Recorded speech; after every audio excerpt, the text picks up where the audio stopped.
The wind in stunning, violent bursts tore across the plains of Wyoming, carrying enough grit to scour the paint off a wagon wheel. It was a hateful wind, the kind that found the seams in a coat and the cracks in a spirit. When the stagecoach finally lurched to a halt in front of the Red Creek Depot, the leather thoroughbraces groaned like dying animals. The door swung open. A boot struck the dust, then another, and then Ingrid Halvorsen rose from the cramped interior, unfolding herself like a carpenter's rule that had been bent too long. She kept rising. The men loitering on the boardwalk stopped their chewing. A woman sweeping the dust in front of the dry goods store paused, her broom hovering inches above the planks. Ingrid felt the silence before she saw the faces. It was a familiar weight, heavy and suffocating.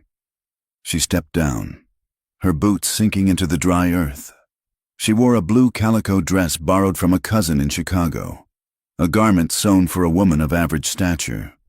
On Ingrid, the cuffs rode 3 inches above her wrists, and the shoulders were so tight the fabric whispered a warning every time she moved her arms. She stood 6 feet and 4 inches tall in her stocking feet. In her boots, she towered over the stage driver, a gnarled man who looked at her with a mixture of pity and relief that she was no longer his cargo. Ingrid kept her eyes on the horizon, refusing to look at the people gathering. She had learned long ago that if she looked them in the eye, they took it as an invitation to comment. "That is a big woman," she heard a man mutter. "That is a giant," a child whispered, the voice carrying on the wind. Ingrid gripped her single carpet bag until her knuckles turned white. She was here for Elias Rourke. He was a homesteader with a claim near the creek, a man who had written letters in a cramped, shaky hand asking for a wife who was strong enough to work and quiet enough to let a man think. She was both. She had come to save her family back east, where the city air was full of coal smoke and hunger, but mostly she had come to find a place where there was enough empty space that perhaps people would stop looking at her. "Excuse me," Ingrid said to the driver. Her voice was low, rolling with the cadence of the Scandinavian North. "I am looking for Mr. Elias Rourke." The driver spat a stream of tobacco juice into the dirt. He looked at the station master, then back at Ingrid. He took off his hat and rubbed a bald spot on his head. "Ma'am," the driver said, "I reckon you did not get the wire in Omaha." Ingrid felt a cold stone drop in her stomach. "What wire?" Elias Rourke passed. The driver said, 3 days ago. Heart gave out while he was fencing the south quarter, dropped right there in the grass." The world tilted slightly. Ingrid did not sway, for she was built like a pine tree. But inside, the ground vanished. She had a grand total of $4.12 in a handkerchief pinned inside her corset. She had a one-way ticket. She had a family waiting for money she was supposed to send once she was settled. "Passed," Ingrid repeated. "Buried him yesterday," a new voice said. Ingrid turned. A man in a black frock coat approached, clutching a Bible like a shield. He had the soft hands of a man who did not work the soil. "I am Reverend Miller," the man said. "A terrible tragedy. Elias was a good man, though quiet. We are deeply sorry for your loss." "Miss Halvorsen," Ingrid said, "but I am not his widow. We were not yet wed." The crowd murmured. This changed things. A widow had rights. A mail-order bride who arrived too late was just a stray dog that needed feeding. "Then what is to be done with her?" a woman called out from the mercantile porch. "She cannot stay at the bachelor quarters." Ingrid felt the heat rising in her neck. She was 24 years old, but in this moment, under the scrutiny of 50 eyes, she felt like the child she had once been, standing on a crate in a carnival tent while men paid a nickel to see the Nordic giantess. "I will need a place to sleep," Ingrid said, forcing her voice to remain steady. "Just for tonight. I can work. I am strong." The Reverend looked uncomfortable. "The boarding house is full, save for the kitchen pantry. I will take it," Ingrid said. Before she could move, the crowd parted. A man walked through, the silver star on his vest catching the harsh sunlight. Sheriff Wade Harlan was a man of average height but possessed a density that made him seem immovable. He had eyes like polished agates, hard and unreadable. He looked Ingrid up and down, not with the gawking curiosity of the others, but with the appraising stare of a man counting livestock. Miss Halvorson, the sheriff said. I am Sheriff Harlan. You are a complication. I did not intend to be, Ingrid said. Intention does not change the fact, Harlan said. Rourke left no will. His claim is up in the air. You have no legal standing here. I just need a room, Ingrid said. For now, Harlan said. But a woman alone, especially one of your particular carriage, attracts attention. This is a rough town. Unattached women are viewed as either prey or property. I would suggest you find a solution quickly, or a train ticket back east. I cannot go back, Ingrid said. The words came out before she could stop them. Harlan smiled, and it did not reach his eyes. Then you had best be cooperative. I like a quiet town. Ingrid walked to the boarding house, the crowd parting around her as if she carried a plague. She felt their eyes on her back, measuring the width of her shoulders, the length of her stride. She ducked her head to enter the doorway, a habit ingrained in her bones. Inside, the air smelled of stale beer and frying grease. The landlady, a sour-faced woman named Mrs. Gable, pointed her to a cot set up in the back of the kitchen, between a sack of potatoes and the wood box. It is $2 a week. Mrs. Gable said, meals extra. Ingrid sat on the narrow cot. It creaked in protest. She placed her bag on the floor and stared at her hands. They were large hands, capable of lifting a cast-iron stove. But now they trembled. Through the thin wall, she could hear the saloon next door, piano music, shouting, and then laughter. Sharp, raucous laughter. It pulled her back. She closed her eyes and saw the canvas tent. She smelled the sawdust. She heard the barker's voice. Step right up. See the Amazon of the North, a monstrosity of nature. She remembered the man who used to poke her leg with a cane to make sure she was real. She remembered the shame, hot and acidic, burning her throat. She lay down, curling her legs up to fit on the mattress. She was alone in a town that did not want her, promised to a dead man, with a sheriff who looked at her like a problem to be solved. 2 hours later, Cole Mercer rode into town. He came from the north, driving a small herd of 20 steers toward the railhead. He rode a dun gelding that looked as tired as he felt. Cole was a man built of wire and scar tissue, his face weathered by sun and silence. He wore a hat that had lost its shape 3 years ago and a coat that had been mended more times than it had been washed. He kept his head down. He did not look at the faces on the boardwalk. He did not check to see who was sitting on the saloon porch. He rode directly to the stockyards, his movements efficient and economical. He negotiated the price for the steers with the station agent, accepting a lower rate because he did not have the energy to argue. He took the money in greenbacks and silver, counting it twice. He owed no man a debt, and he intended to keep it that way. Cole walked toward the general store to buy supplies. He needed coffee, flour, and ammunition. He walked with a slight limp in his left leg, a souvenir from a horse wreck in the Dakota Territory. He was 32 years old, but his eyes were ancient. He had a history that he kept folded tight inside his chest, a violent past he refused to defend and refused to speak of.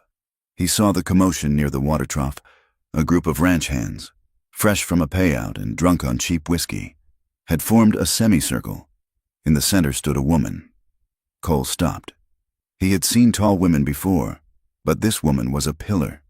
She stood with her back against the rough wood of the livery stable wall. She held a basket of laundry against her chest like a shield. Her face was pale, her eyes wide and fixed on the ground. One of the men, a thick-necked drifter Cole recognized as a troublemaker named Dannon, stepped closer to her. Look at the size of her. Dannon slurped, waving a bottle. I bet she is big enough to break a man in half, or maybe hold him so tight he pops. The other men laughed. It was an ugly sound. Ingrid did not move. She did not speak. She was frozen. It was not weakness that held her still. It was the trap of memory. If she fought, they would call her a monster. If she ran, they would chase. So she stood, turning to stone, hoping they would lose interest. Come on, giant, Dannon said, reaching out to touch the fabric of her sleeve. Let us see if you are woman all the way down. Cole moved. He did not shout. He did not draw the Colt peacemaker that sat on his hip. He simply stepped between the drunk and the woman. He moved with a fluid, quiet speed that made the air seem to change pressure. Cole placed a hand on Dannon's chest. It was not a shove, but a stop. That is enough, Cole said. His voice was low, rasping like dry leaves over gravel. Dannon blinked, looking at the hand on his chest. Then up at Cole. Who are you? Someone who wants to get his coffee and leave. Cole said, You are drunk, Dannon. Go sleep it off. Dannon bristled. His pride stung in front of his friends. You protecting the freak? Mercer? I heard you liked strange things. Cole did not flinch. He did not look at Ingrid. He kept his eyes locked on Dannon. She is a lady, Cole said, and you are blocking the street. Dannon clenched his fist. Cole shifted his weight, his hand dropping casually near his holster. He did not threaten. He simply made it clear that violence was a language he spoke fluently, and he was ready to have a conversation if Dannon insisted. The tension held for 3 seconds. Then Dannon spat on the ground, missing Cole's boot by an inch. She ain't worth the bullet, Dannon muttered. He turned and stumbled away, his friends following like sheep. Cole waited until they were around the corner. Then he turned to Ingrid. He stepped back, giving her 4 feet of space. He did not reach out to steady her. He did not try to touch her arm. Are you all right? He asked. Ingrid looked at him. She saw a man with sad eyes and a mouth that looked like it had forgotten how to smile. She noticed immediately that he was not crowding her. Every other man she had met tried to get close, to measure themselves against her height. Cole stood back. I am fine. Ingrid lied. Her voice shook. You are shaking, Cole observed. I'm angry, she said, clutching the laundry basket. Cole nodded. You have the right to be. Thank you, she said stiffly. You did not have to do that. I did, Cole said. He tipped the brim of his hat. It was a polite gesture, but distant. Ingrid watched him walk away. He moved like a man trying to leave no tracks. The next day, the reality of her situation tightened like a noose. Ingrid sat in the parlor of the boarding house, her knees bumping against the low tea table. Mrs. Gable had suggested she could work off her lodging by doing laundry for the miners and drovers. But when Ingrid had tried to walk to the creek with the baskets, the stairs had been unbearable. She had returned, humiliated, her hands trembling so badly she had dropped the soap. Sheriff Harlan found her there. He closed the door behind him, cutting off the noise from the street. Miss Halvorson, Harlan said, sitting opposite her, we need to discuss the Rourke claim. I was told I have no claim. Ingrid said. You do not, Harlan agreed, but you are the closest thing to a relative he has in this county. Now, listen to me. That land is situated on Red Creek. It has water. There is a man, Silas Brand. You have heard the name? Ingrid shook her head. He is the cattle baron of this territory, Harlan said. He owns the valley. He wants that water. What does this have to do with me? Harlan leaned forward. The town wants this settled. Brand wants the land. If you were to facilitate the transfer, simply sign a statement saying Rourke intended to sell to Brand, I could ensure you have enough money for a ticket to San Francisco or New York. Anywhere but here. You want me to lie? Ingrid asked. I want you to be practical, Harlan said. His voice dropped, becoming harder, and I want you to be safe. A woman like you stick out. People get ideas. Accidents happen to those who are stubborn. Ingrid felt the cold prickle of fear. He was threatening her. It was wrapped in concern, but it was a threat. I do not know the law, Ingrid whispered. I am the law, Harlan said. Think about it. I will come back tomorrow for your signature. He left her sitting in the gloom. Ingrid felt the walls closing in. She could not go back east to her family without money. She could not stay here and be hunted. The bell above the door chimed. Cole Mercer walked in. He looked tired. He held a sack of flour over his shoulder. He saw Ingrid sitting in the dark and paused. He set the flour down on the counter and looked at her. The sheriff is leaning on you, Cole said. It was a statement, not a question. Ingrid looked up. Why do you care? I don't, Cole said, but I know Harlan. And I know Silas Brand. If they want the land, they will take it. They want me to sign something, Ingrid said. Cole nodded. To make it legal. So when they graze their cattle over Rourke's fences, no judge can stop them. I have nowhere to go, Ingrid said. Her voice broke. Just a fracture? Cole looked at her for a long time. He seemed to be weighing something heavy. He looked at her hands, clenched in her lap. He looked at the way she tried to make herself small in the chair. I have a line camp, Cole said. Ingrid blinked. What? I work for the Double Bar Ranch, but I stay at the Winter Line Camp. It is 20 miles north. High country, isolated. Ingrid stiffened. I am not that kind of woman, Mr. Mercer. Cole held up a hand. I am not asking you to be. I need a cook. And I need someone to watch the camp when I'm riding lines. It is hard work. It is lonely. But Harlan and Brand won't bother you up there. Not until the snow melts in the spring. Ingrid searched his face. She looked for the lecherous gleam she had seen in so many other men. She saw only fatigue and a strange, stony patience.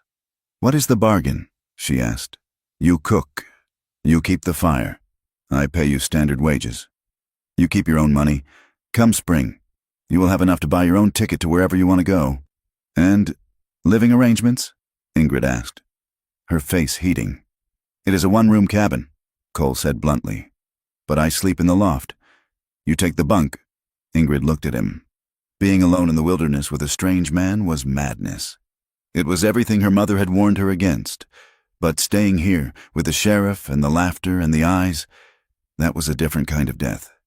If I say no, she asked, then Harlan puts you on a train with nothing, or Brand's men burn you out of whatever hole you find.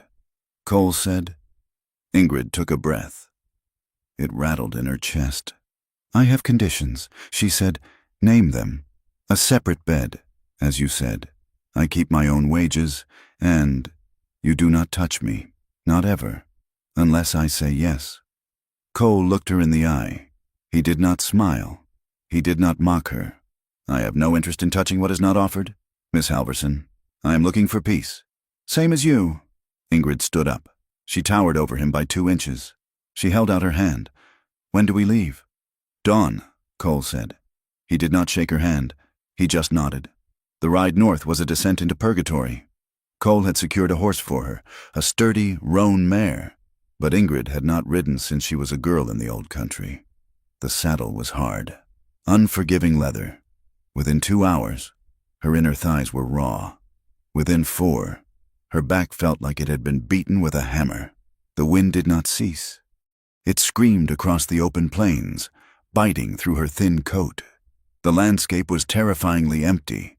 There were no trees, no houses, nothing but the endless rolling brown ocean of grass and the gray sky. It felt like judgment. It felt like the earth itself was rejecting her. Cole rode ahead, his body moving in rhythm with his horse. He did not speak. He did not look back often. He simply rode, a dark shape against the wind. Ingrid bit her lip until it tasted of copper. She would not complain. She had spent her life being looked at as a freak, a burden, a clumsy giant. She would not give this silent cowboy the satisfaction of hearing her whine. They climbed higher. The air grew thinner and colder. By the time they reached the line camp, the sun was a bruised purple smear on the western horizon. The camp was stark, a rough-hewn log cabin, a small corral, and a lean-to for wood. It sat in the lee of a rocky ridge, sheltered slightly from the worst of the gales. Cole dismounted and helped her down. When her boots hit the ground, her legs buckled. Cole caught her elbow, just for a second, to steady her, then released her immediately. Inside. He lit a kerosene lamp. The cabin was sparse. A wood stove, a table, 2 chairs, a bunk against the wall, and a ladder leading to a small loft. It smelled of pine pitch and old coffee. Cole pointed to the water barrel. Rule 1, he said. We never let the water get low. The creek is 100 yards down the slope. It freezes at night. You have to break the ice. Ingrid nodded, shivering. Rule 2. Cole continued. Firewood. We keep the box full. If a blizzard hits, we cannot go out. He walked to the window and pointed to the darkness. Rule 3, wolves. They are hungry this year. If you go to the privy at night, you take a lantern and a gun. I will teach you how to shoot. And if riders come? Ingrid asked. Cole turned to her. The lamplight cast deep shadows across his face. If riders come, you get inside and bar the door. You do not open it for anyone but me. He looked at her, seeing the exhaustion in her posture. There are beans in the pot, he said softer. Eat, then sleep. I will take the first watch. The first week was a blur of pain and labor. Ingrid's body, unused to the rigors of the frontier, ached constantly, but she found a rhythm. She learned to bank the fire so it lasted until morning. She learned to mix sourdough biscuits. She learned that silence could be shared without being awkward. One night, the nightmare came. It was the old dream. She was back in the tent. The crowd was pressing in. Hundreds of hands reaching out to pinch her, to pull her hair. The ringmaster was laughing, counting coins. Look at the monster. Look at the giant. Ingrid woke up screaming. She was standing in the middle of the cabin floor. In her hand, she gripped the heavy cast-iron skillet, raised high to strike. Her chest was heaving, her eyes wide and unseeing in the dark. Ingrid! The voice cut through the panic. She blinked. The red fog of the nightmare receded. She saw Cole. He was standing by the ladder, wearing only his long johns and trousers. He was barefoot. He had his hands up, palms open, showing he was unarmed. He was 10 feet away, backed against the wall. Ingrid, Cole said softly. You are safe. You are at the camp. Ingrid lowered the skillet. She looked around, confused. She looked at Cole, half naked and vulnerable, yet radiating a calm that anchored her. I thought, she stammered. She dropped the pan. It clattered loudly on the wood floor. Shame washed over her. Hot and terrible. I am sorry. I am so sorry. I am crazy. You must think I am a lunatic. Cole did not move closer. He stayed against the wall. I think you have had to fight for your space, Cole said. Ingrid sank onto a chair, burying her face in her hands. They used to pay to see me, she whispered. The words leaked out, a poison she had carried for years. My father, when we first came to America, we had no money. A man offered, a circus man. He put me in a dress that was too small. He told people I was a savage from the Icelands. Men would touch me to see if I was real. She sobbed. A harsh, jagged sound. I was just a girl. She said, but I was so big. They did not think I had feelings. They thought I was just meat. The silence in the cabin was heavy.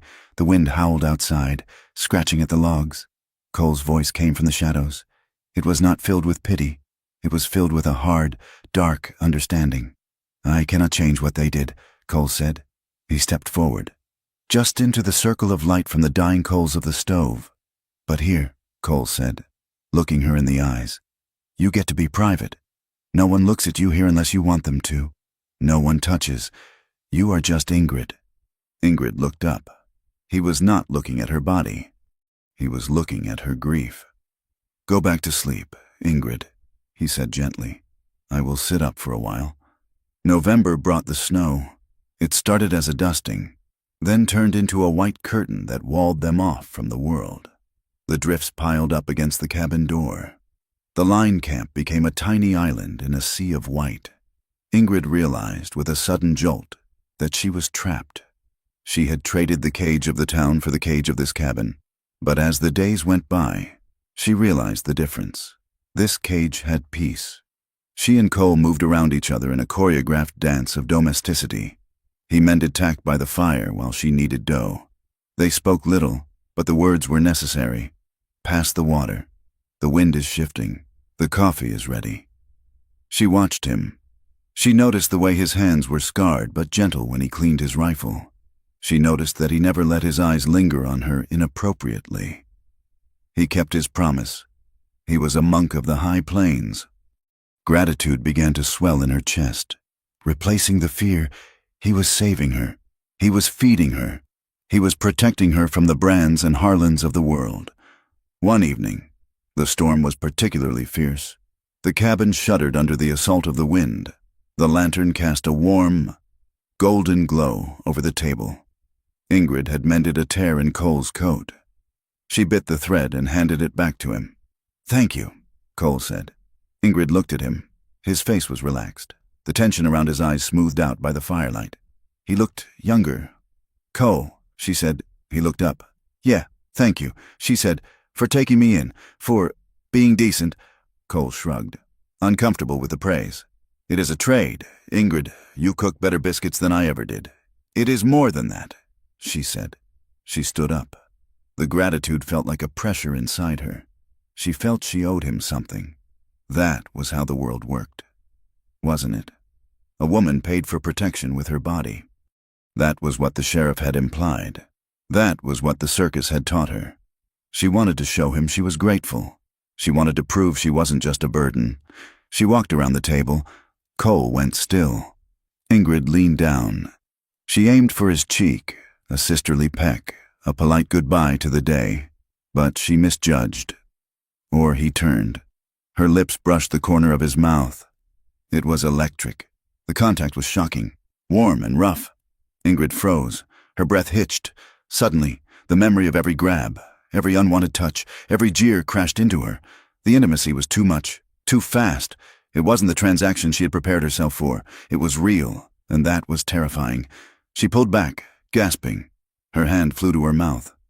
"First kiss hurts," she whispered.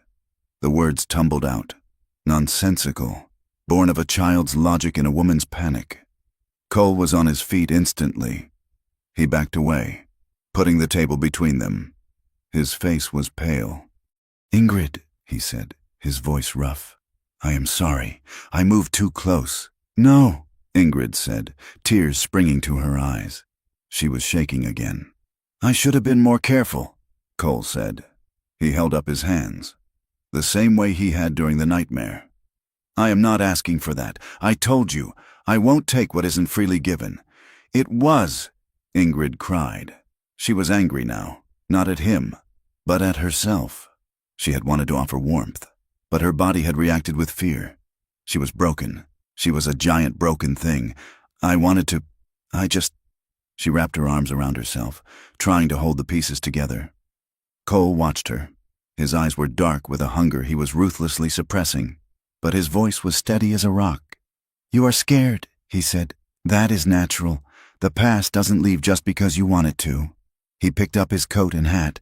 "I am going to check the horses," he said. "But the storm—" Ingrid started. "I need the cold," Cole said. He opened the door. The wind shrieked, swirling snow into the room. He stepped out and shut the door firmly behind him. Ingrid stood alone in the center of the room. She touched her lips. They tingled. She sank to the floor, the firelight dancing on the walls, and wept. She cried because he was a good man. And she cried because she was afraid that she was too damaged to ever let him know it. Outside, in the howling white dark. Cole Mercer leaned against the logs of the cabin, closing his eyes against the cold, breathing through the desire that burned in his chest, determined to wait until she was ready, even if it took a lifetime. The storm that had locked them in finally broke, leaving the world scoured clean and buried under 3 feet of white silence. The wind did not stop. It never truly stopped in Wyoming, but it changed from a scream to a low, hollow moan that rattled the stovepipe. Life at the line camp settled into a rhythm as hard and predictable as the sun tracking across the southern sky. Survival was not a passive act. It was a series of chores that demanded muscle and will. Ingrid learned the language of the axe. At first, her swings were clumsy, the blade glancing off the frozen pine, sending shocks up her arms to her teeth. But Cole corrected her stance, tapping her boot with his own to widen her base.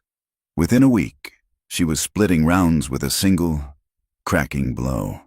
Her size, the very thing that had made her a spectacle in the crowded cities of the East, became her currency here, when the snowdrifts piled against the barn door, blocking it shut. Cole did not have to dig it out alone. Ingrid put her shoulder against the rough wood, planted her boots in the slush, and shoved. The ice cracked. The door groaned and gave way. Cole watched her, leaning on his shovel. He did not clap.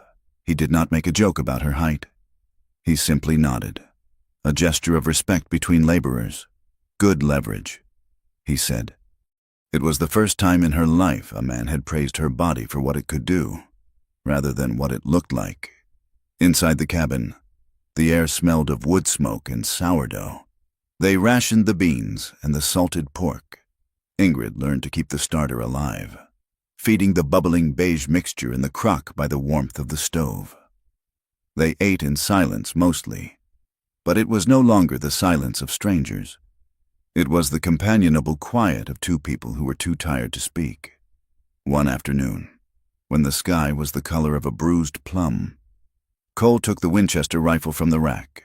He motioned for Ingrid to put on her coat. "The wolves are getting bold," he said. "They smell the calves. You need to know how to answer them." They walked to the edge of the clearing. Cole set up a row of empty tin cans on a fence post 30 yards away. He handed her the rifle. It was heavy, the wood stock smooth from years of handling. "Pull it tight into your shoulder," Cole instructed, his voice flat and practical. "If you leave a gap, the kick will bruise you. Cheek to the wood. Look through the sight. Exhale. And when your lungs are empty, squeeze. Do not pull. Squeeze." Ingrid raised the weapon. Her arms, long and powerful, held the barrel steady. She felt a strange sensation, not fear, but focus. For her entire life, she had been too big, taking up too much space. But here, looking down the barrel, her size did not matter. The gun did not care how tall she was. It only cared if she was steady. She breathed out. The cold air left her lips in a white cloud. She squeezed. The rifle cracked, a sharp slap against the silence. The tin can on the far left spun into the snow. Cole looked at the can, then at her. "Center mass," he said. "Do it again." Ingrid fired again. Another can fell. She lowered the rifle, the smell of gunpowder sharp in her nose. Her shoulder throbbed where the butt plate had kicked, but the pain felt good. It felt like consequence. It felt like power. She looked at her hands, wrapped around the steel and wood. They were not shaking. The isolation was broken 10 days later by a rider on a mule. He was a circuit preacher, a man named Reverend Thomas with a face beaten red by the wind and a Bible wrapped in oilcloth. He stopped at the camp for coffee and warmth, his eyes darting around the small cabin with the hunger of a gossip. When he saw Ingrid, he paused with his tin cup halfway to his mouth. "I heard talk in town," the Reverend said, his voice dripping with a cloying pity that felt worse than an insult. "They said the big Scandinavian girl had not left the territory." "I am working," Ingrid said, turning her back to stir the beans. "It is a hard situation," the Reverend said to Cole. "A woman alone, unwed, living in close quarters. She has her own bunk." Cole said, his voice was low, warning. "And she earns her keep," the Reverend sniffed. "People talk, Mr. Mercer, and not just about morals. I spoke with Sheriff Harlan before I rode out. He and Mr. Brand are having meetings. They say the Rourke claim is in a legal tangle. They say it needs to be settled before the spring thaw brings the new herds." Ingrid felt her stomach tighten. The mention of Brand made the cabin feel smaller. "Let them talk," Cole said. "We are just wintering the line." The Reverend finished his coffee and left, leaving a sour atmosphere behind him. That night, Ingrid could not sleep. The Reverend's eyes had looked at her the way men had looked at her at the county fair in Ohio 3 years ago. She closed her eyes and saw the banner, the Nordic Giantess, a wonder of the frozen north. She felt the man's hand on her wrist, the promoter, dragging her out onto the stage. She remembered pulling back, trying to hide behind the curtain, and the roar of laughter from the crowd. "She's shy, a shy monster!" Ingrid sat up in her bunk, gasping. Cole was awake in the loft. She could hear him shifting. "Ingrid? I am fine," she said, though her voice was brittle. "Just memories." Cole climbed down the ladder. He was fully dressed. as if he expected trouble at any hour. He walked to the stove and poured 2 fingers of whiskey into a tin cup. He added a splash of water and handed it to her. "Drink," he said. "It cuts the edges off." Ingrid took the cup. The whiskey burned her throat, hot and medicinal. She handed it back to him. He took a sip from the same spot her lips had touched. Cole sat in the chair opposite her. The firelight cast deep shadows in the hollows of his cheeks. "I rode with men after the war," Cole said suddenly. Ingrid looked at him. He never spoke of the past. "We called ourselves regulators," Cole said, staring into the cup. "But we were thieves. We took cattle that did not belong to us because the South was burning and we were angry." He swirled the liquid. "I quit after a job in Kansas. There was a boy guarding the herd. He could not have been more than 16. He raised a shotgun. He was shaking." Cole paused. The silence stretched tight. "I did not shoot him," Cole said softly. "But the man riding next to me did, and I did nothing to stop it. I just took the cows and rode away." He looked up at Ingrid. His eyes were bleak. "That is why I stay out here. Ingrid, the wind is loud enough to drown out the sound of that boy falling."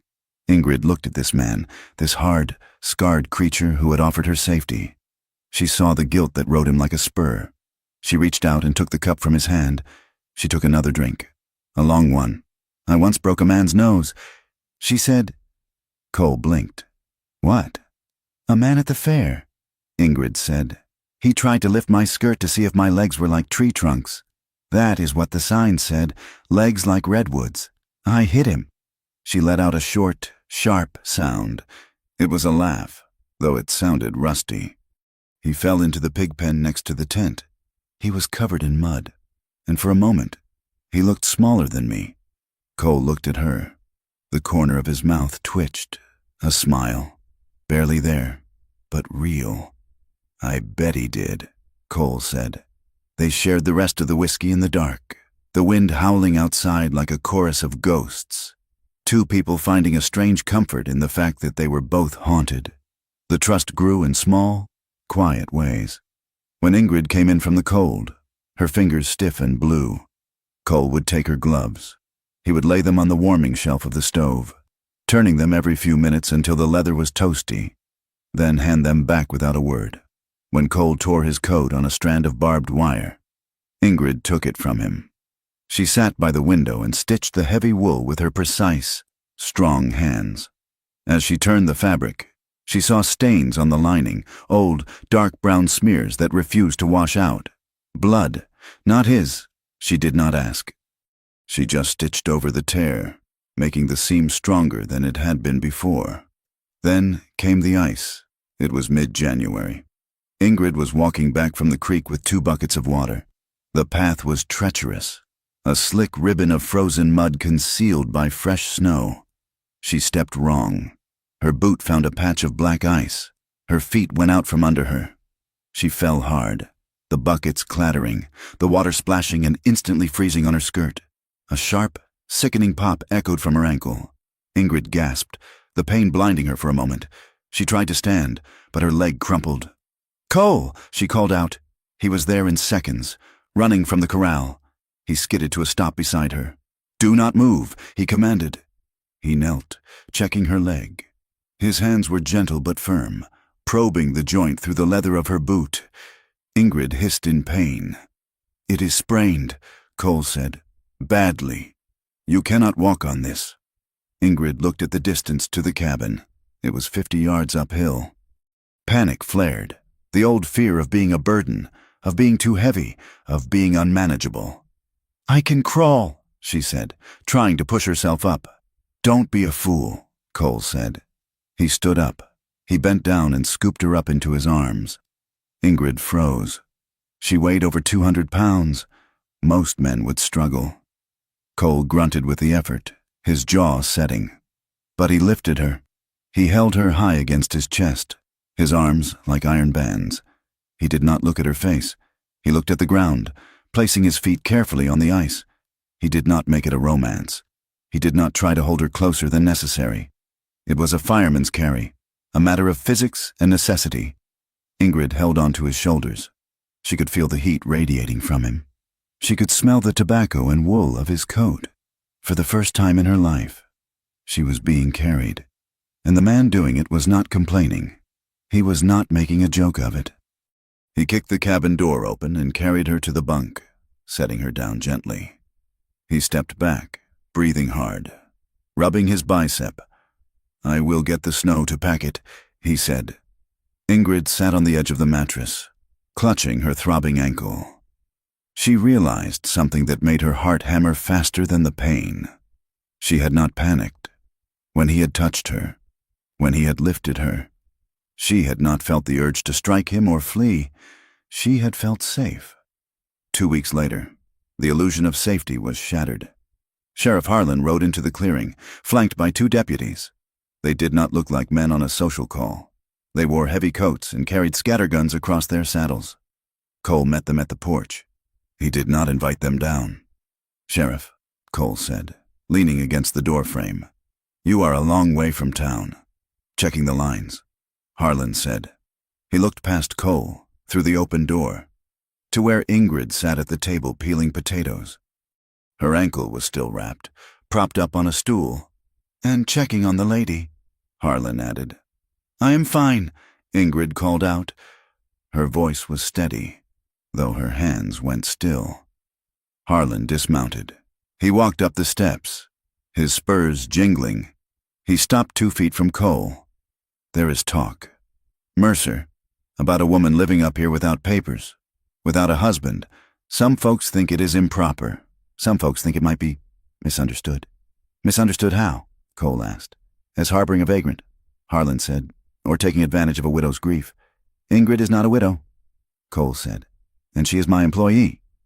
Harlan smiled, that shark-like, dead-eyed smile. "Silas Brand is a traditional man," Harlan said.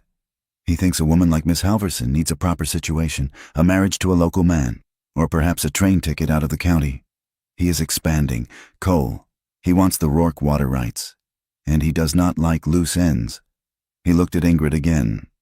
It was the look a butcher gives a side of beef. "You look healthy, Miss Halverson. Country air suits you. Shame if you had to leave it." "We are not selling," Cole said. Harlan turned back to Cole. His voice dropped to a whisper that Ingrid could still hear. "You are a line rider. Mercer, you are nobody. Do not mistake a winter shack for a fortress. Brand will have that land, and if you stand in the way, he will go through you." The sheriff tipped his hat to Ingrid, mocking, cruel, and remounted. "Think on it," he called out. "Spring comes fast." They rode away, leaving the silence of the camp fractured and bleeding. Ingrid stood up, ignoring the twinge in her ankle. She was shaking, not from cold, but from a white-hot fury mixed with the terror of a trapped animal. "They will come back," she said. Cole closed the door and barred it. He turned to her. "Yes, they will. They want me to sign," she said, "or they want me gone." Cole walked to the window, watching the riders disappear into the trees. "We have to go to the county seat," he said. "What? In the spring?" Cole said, turning to face her. "We go to the courthouse. We file for your rights as Rourke's intended. We claim the land is yours by contract of betrothal." "I am not a widow," Ingrid cried. "I told you, we never married. The law does not care about your heart." "Ingrid," Cole said sharply, "it cares about paper. If we can prove intent, if we can prove you came here in good faith to be his wife, a judge might grant you the claim, or at least put a hold on Brand taking it." "And then what?" Ingrid asked. "Then I am just a woman with a piece of paper and a cattle baron trying to kill me." "Then we create a shield," Cole said. He took a breath. He looked at her, his eyes searching her face. "We tell them you are under my protection." "Your protection? We tell them you are my intended—" The room went silent. The fire popped in the stove. Ingrid stared at him. "You mean we lie? We tell them that since Rourke passed, you and I have formed an attachment, that we intend to wed." Ingrid felt the walls closing in again. Marriage. Belonging. It was the trap she had run halfway across the country to escape. "I will not belong to any man," she whispered. "I will not be property. It is for show," Cole said quickly, "to make them hesitate. Brand might kill a squatter, but he will think twice about killing a man's betrothed in open conflict. It buys us time. Ingrid paced the small room, her limp pronounced. And if I agree? She asked. What does this betrothal mean? Inside this house? It means nothing changes, Cole said. Unless you want it to. Ingrid stopped. She looked at him. She saw the man who had warmed her gloves, the man who had carried her over the ice without groping her, the man who had taught her to shoot. She took a deep breath. I have conditions, she said. Cole nodded. Always. I choose the steps. She said, if we do this, if we pretend, I say where it goes. And if I say stop, you stop, even if the world is watching, even if it ruins the story. Cole did not hesitate. If you say stop, the world can burn for all I care. I stop. The pact hung between them for days, a tension that was both terrifying and thrilling. They were conspirators now. One evening, the wind died down, leaving a silence so profound it rang in the ears. They were sitting on the bench by the stove. Usually, they sat on opposite sides of the room. Tonight, Ingrid did not move to her bunk. She sat next to him. She shifted her weight until her shoulder brushed against his arm. Cole went still. He did not pull away, but he did not lean in. He let her initiate. The contact was small, 2 layers of wool touching, but it felt like lightning held in a jar. Ingrid stared at the fire. Her heart was hammering against her ribs like a trapped bird. She was 24 years old, and she was afraid of a touch. She hated the fear. She hated the men who had planted it there. Cole, she said softly. Yeah, I want to try again. Cole turned his head slowly. Try what? The kiss, she said. He looked at her. His eyes were dark, dilated in the dim light. Ingrid, you don't have to. I do, she interrupted. Not for you. For me. She turned to face him. Her eyes were wet, but her chin was high. I am tired of being afraid of my own body. Cole, I am tired of flinching. I want to know. I need to know if I can do it. Without hurting. Cole looked at her mouth, then up to her eyes. He placed his hand on the bench between them. Palm up. An invitation. Not a command. Tell me when, he said. Ingrid leaned forward. She could smell soap and wood smoke on him. She could see the fine lines around his eyes. She was terrified. But she was also furious. Furious at the past for stealing this softness from her. Now, she whispered. Cole leaned in. He moved slowly, giving her 1,000 chances to pull back. He did not grab her. He did not put his hands on her waist. He simply leaned forward and pressed his lips to hers. It was not like the first time. It was not a collision. It was a question. His lips were chapped but warm. He held the kiss for 3 seconds, light and steady. Ingrid trembled. A shudder ran through her massive frame. Tears leaked from her eyes, hot and fast. Cole pulled back immediately. Ingrid, I am okay, she gasped. I am okay. She wasn't crying from pain. She was crying from relief. It hadn't hurt. He hadn't tried to own her. He hadn't tried to devour her. She reached out and grabbed the lapels of his coat. She pulled him back. Again, she whispered, Please. This time, she kissed him. She pressed her mouth against his, awkward and hungry. She felt the stubble on his chin. She felt the sudden, sharp intake of his breath. Cole's hands came up, hovering for a split second before settling on her waist. His touch was heavy, grounding. He held her as if she were something precious, something that might break, even though she was strong enough to lift a wagon wheel. They broke apart, breathing hard. Ingrid rested her forehead against his chest. She sobbed, just once, a deep, shuddering release. Cole wrapped his arms around her, enveloping her. He did not try to move her to the bunk. He did not try to unbutton her dress. He just held her, rocking her slightly as the tears came. You are safe, he murmured into her hair. You are here. You are private. Ingrid clung to him. She realized, with a clarity that stung, that desire could exist beside fear, that she could want this man and still be herself. The howl cut through the night like a knife. It was close, too close. Cole stiffened. The tenderness vanished, replaced instantly by the soldier. The corral, he said. He grabbed the rifle. Ingrid grabbed the shotgun from the corner. They threw open the door and ran out into the snow. The night was chaos. A pack of timber wolves, desperate with winter hunger, had come over the fence. The horses were screaming, kicking at the rails. The two calves were huddled in the corner, dark shapes circling them. "Light the lantern!" Cole yelled. Raising his rifle, he fired. The flash illuminated the scene in a strobe of violence. A wolf, gray and massive, yelped and spun in the snow. Ingrid fumbled with the lucifer match, struck it, and lit the hurricane lantern. She held it high with her left hand. The shotgun braced against her hip with her right. Another wolf lunged at the calf. Ingrid didn't think. She didn't hesitate. She swung the barrel. "Hey!" she roared. Her voice was a thunderclap, deeper and louder than any man's. The wolf turned, snarling, eyes glowing yellow in the lantern light. Ingrid pulled the trigger. The shotgun roared, kicking hard against her hip. The buckshot tore up the snow and the animal dropped. Cole was firing steadily, the lever of his Winchester clacking. Chick, chick, boom! Chick, chick, boom! "Get back!" Cole shouted, advancing on the remaining wolves. Together, they formed a wall of noise and fire. They were not a man protecting a woman.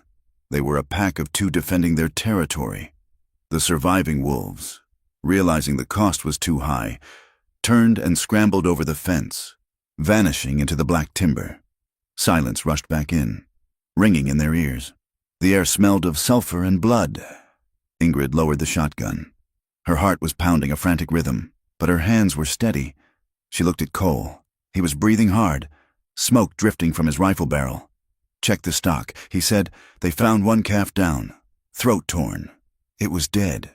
The other was shivering, bleeding from a flank bite, but alive. The horses were unhurt. They worked in silence for the next hour. They dragged the dead wolf carcasses to the edge of the ravine. They treated the wounded calf with pine tar. By the time they finished, the eastern sky was turning a bruised gray. Dawn. They stood by the corral fence, exhausted, their breath pluming in the freezing air. Ingrid looked at the dead calf, half buried in the snow. "I am tired." "Cole," she whispered. He looked at her. He wiped a smear of soot from his forehead. "Tired of the work?" "No," she said. She looked at the horizon, where the town lay miles away, where Harlan and Brand were waiting. "I am tired of being hunted, by men, by wolves, by memories. I am tired of running away." Cole ejected the last spent shell from his rifle. It pinged off the frozen ground. He looked at Ingrid, tall, formidable, standing in the bloodied snow with a shotgun in her hand. "Then we stop running," he said. He reached out and took her hand. His grip was hard, calloused, and real.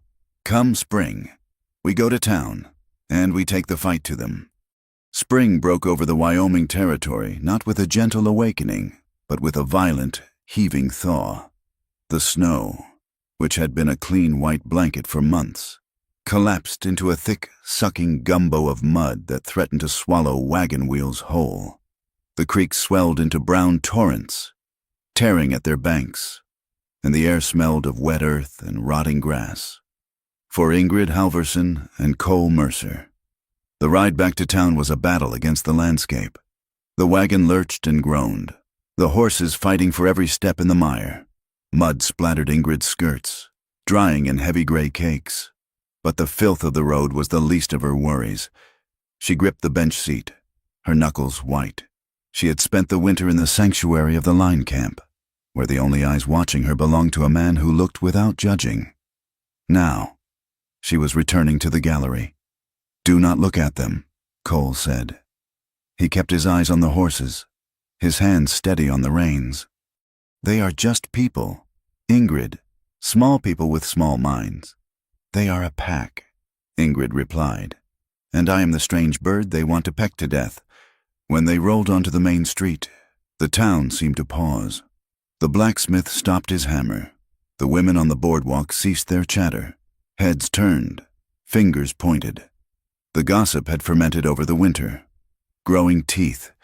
It was no longer just curiosity about her height. It was speculation about her life in the snow. Ingrid could hear the whispers drifting on the damp air like smoke. That is her, the giant bride, wintered up there with him. You know what that means. Imagine the size of the bed. Ingrid's face burned. The heat started at her neck and flooded her cheeks. She fixed her gaze on the ears of the lead horse, refusing to shrink. She was 6 feet and 4 inches of target, but she would not give them the satisfaction of seeing her flinch. Cole drove the wagon to the livery stable. He helped her down, his hand firm under her elbow. He did not linger, but he did not pull away when a group of miners on the porch snickered. He simply stood between her and them, a silent barrier of weathered canvas and cold iron. "We have business," Cole said. "Stay close." Their first stop was the general store for supplies. As they loaded sacks of flour and coffee, a man approached. He was dressed too well for a working hand, wearing a clean bowler hat and a vest with silver buttons. This was Kellis, the foreman for the Brand Ranch. "Miss Halvorsen," Kellis said, tipping his hat with a smile that did not reach his eyes. "Mr. Brand sends his regards. He hopes you survive the winter without undue hardship." "We are fine," Ingrid said.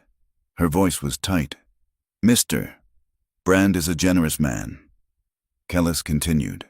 "He is prepared to offer you $300 for the quitclaim deed on the Rourke place. It is a lot of money for a woman in your position. Enough to go somewhere. More accommodating to your stature." "I am not selling," Ingrid said. Kellis's smile vanished. He stepped closer, invading her space. He was a foot shorter than her, but he carried the weight of his employer's power. "Stubbornness is a dangerous quality out here. Darling, accidents happen. Claims get jumped.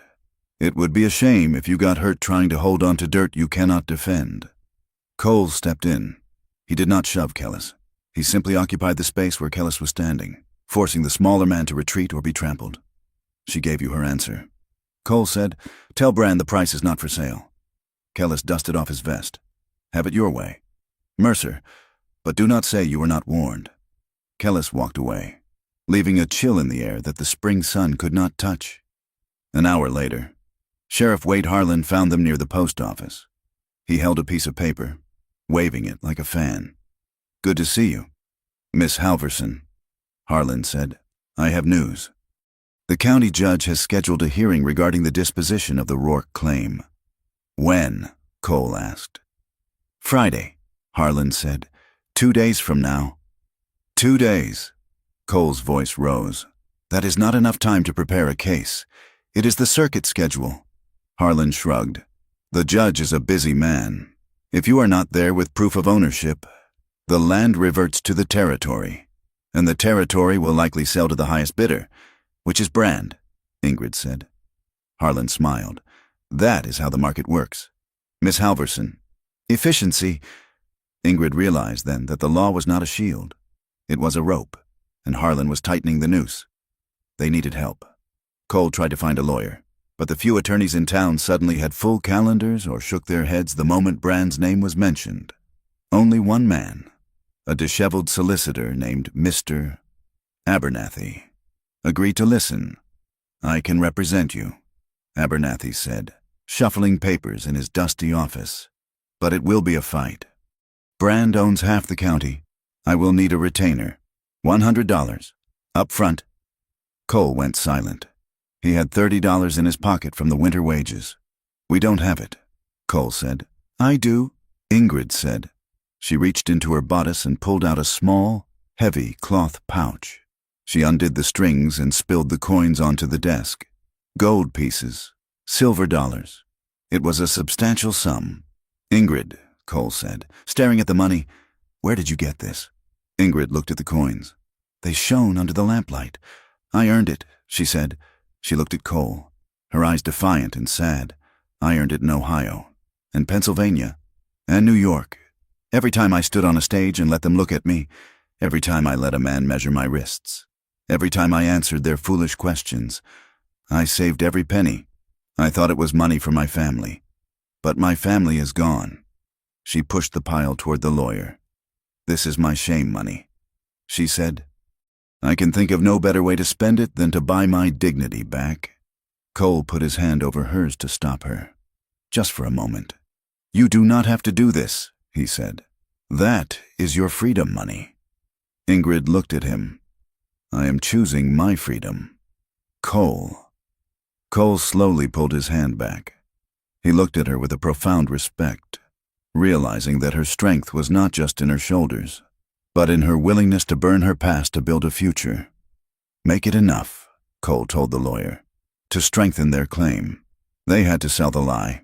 The town needed to believe that Ingrid was not just a squatter, but a woman betrothed. They walked to the mercantile together. Cole placed his hand on the small of her back. He did not grip her. His touch was light, a mere point of contact. But to the onlookers, it was a claim. The reaction was immediate. A woman dropped a bolt of fabric. Men stopped talking.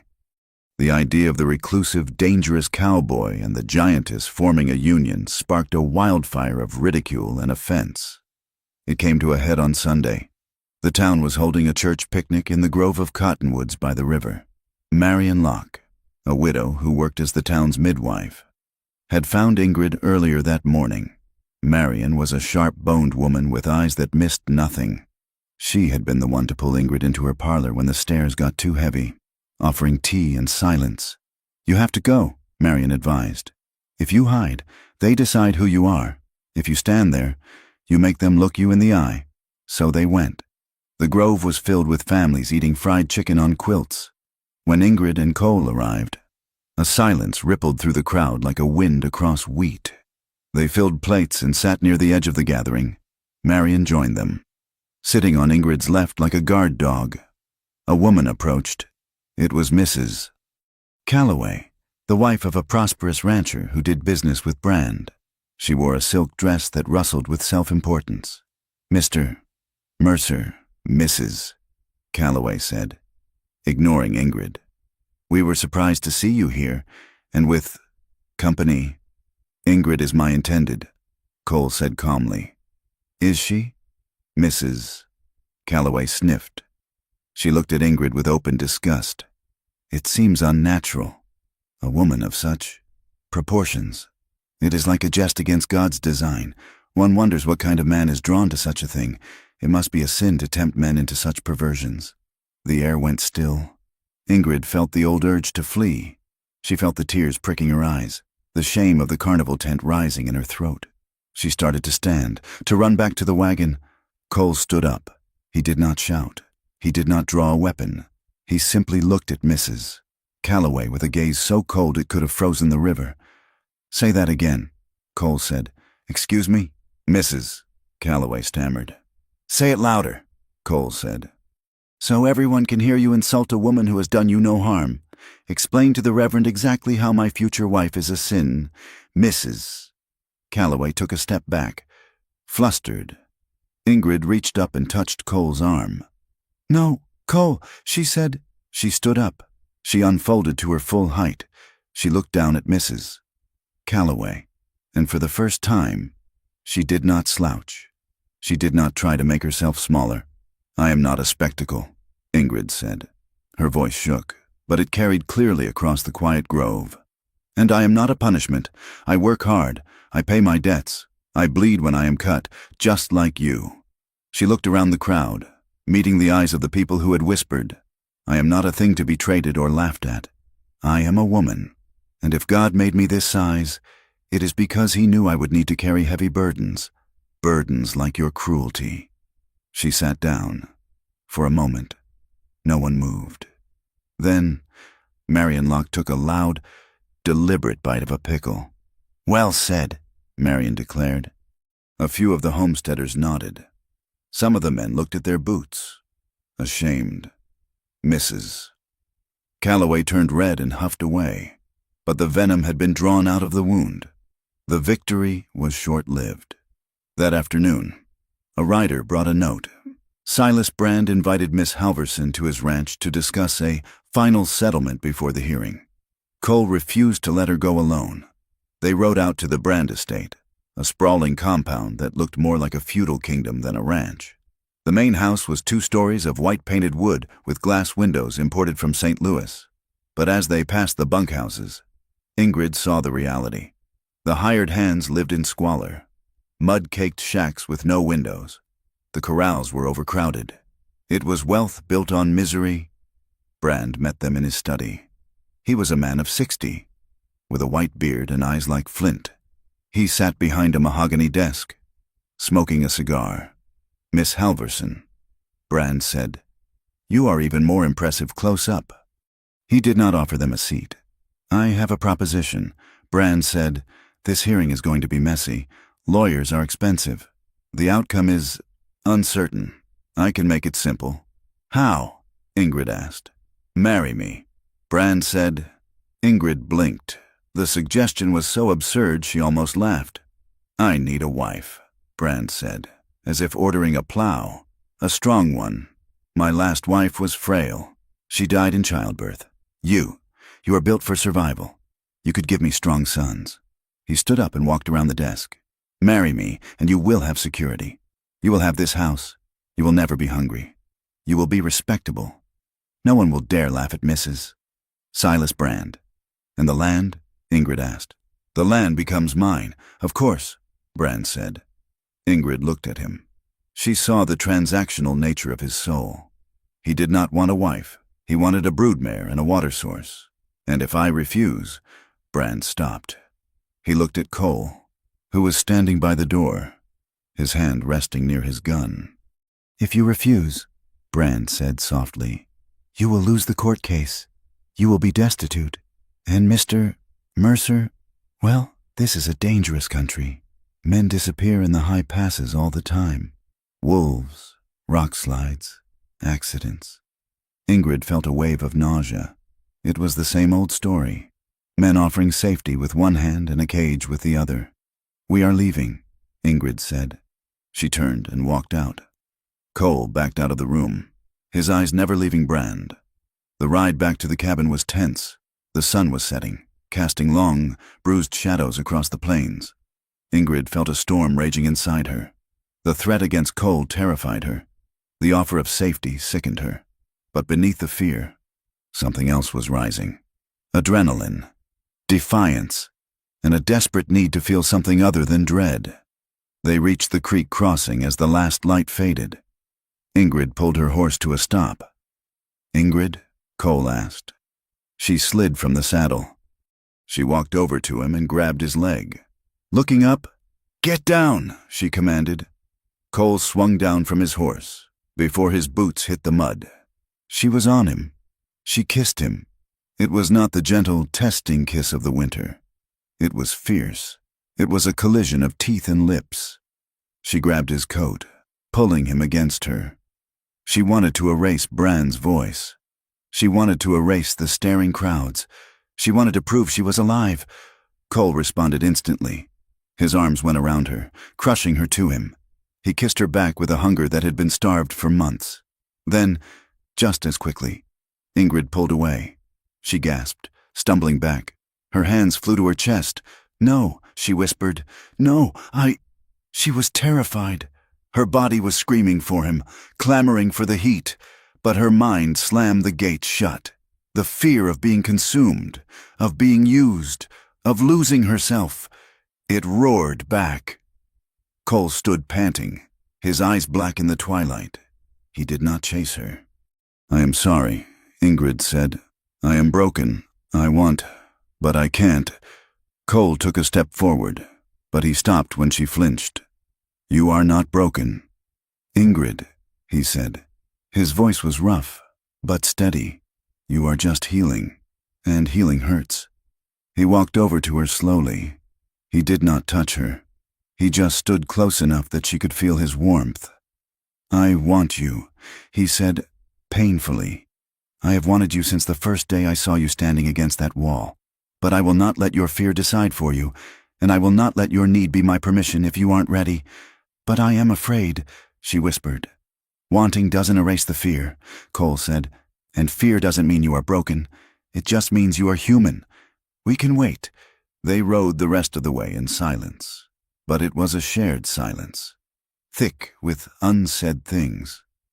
Back at the cabin, the fire was dead. Cole lit it. the flames casting dancing shadows on the logs. Ingrid took off her coat. She stood by the bunk, watching him. She thought about Brand's cold offer. She thought about the circus tent. She thought about the way Cole had defended her name in the church grove. She made a choice. Cole, she said. He turned. I do not want to wait. She said, but I need it to be slow.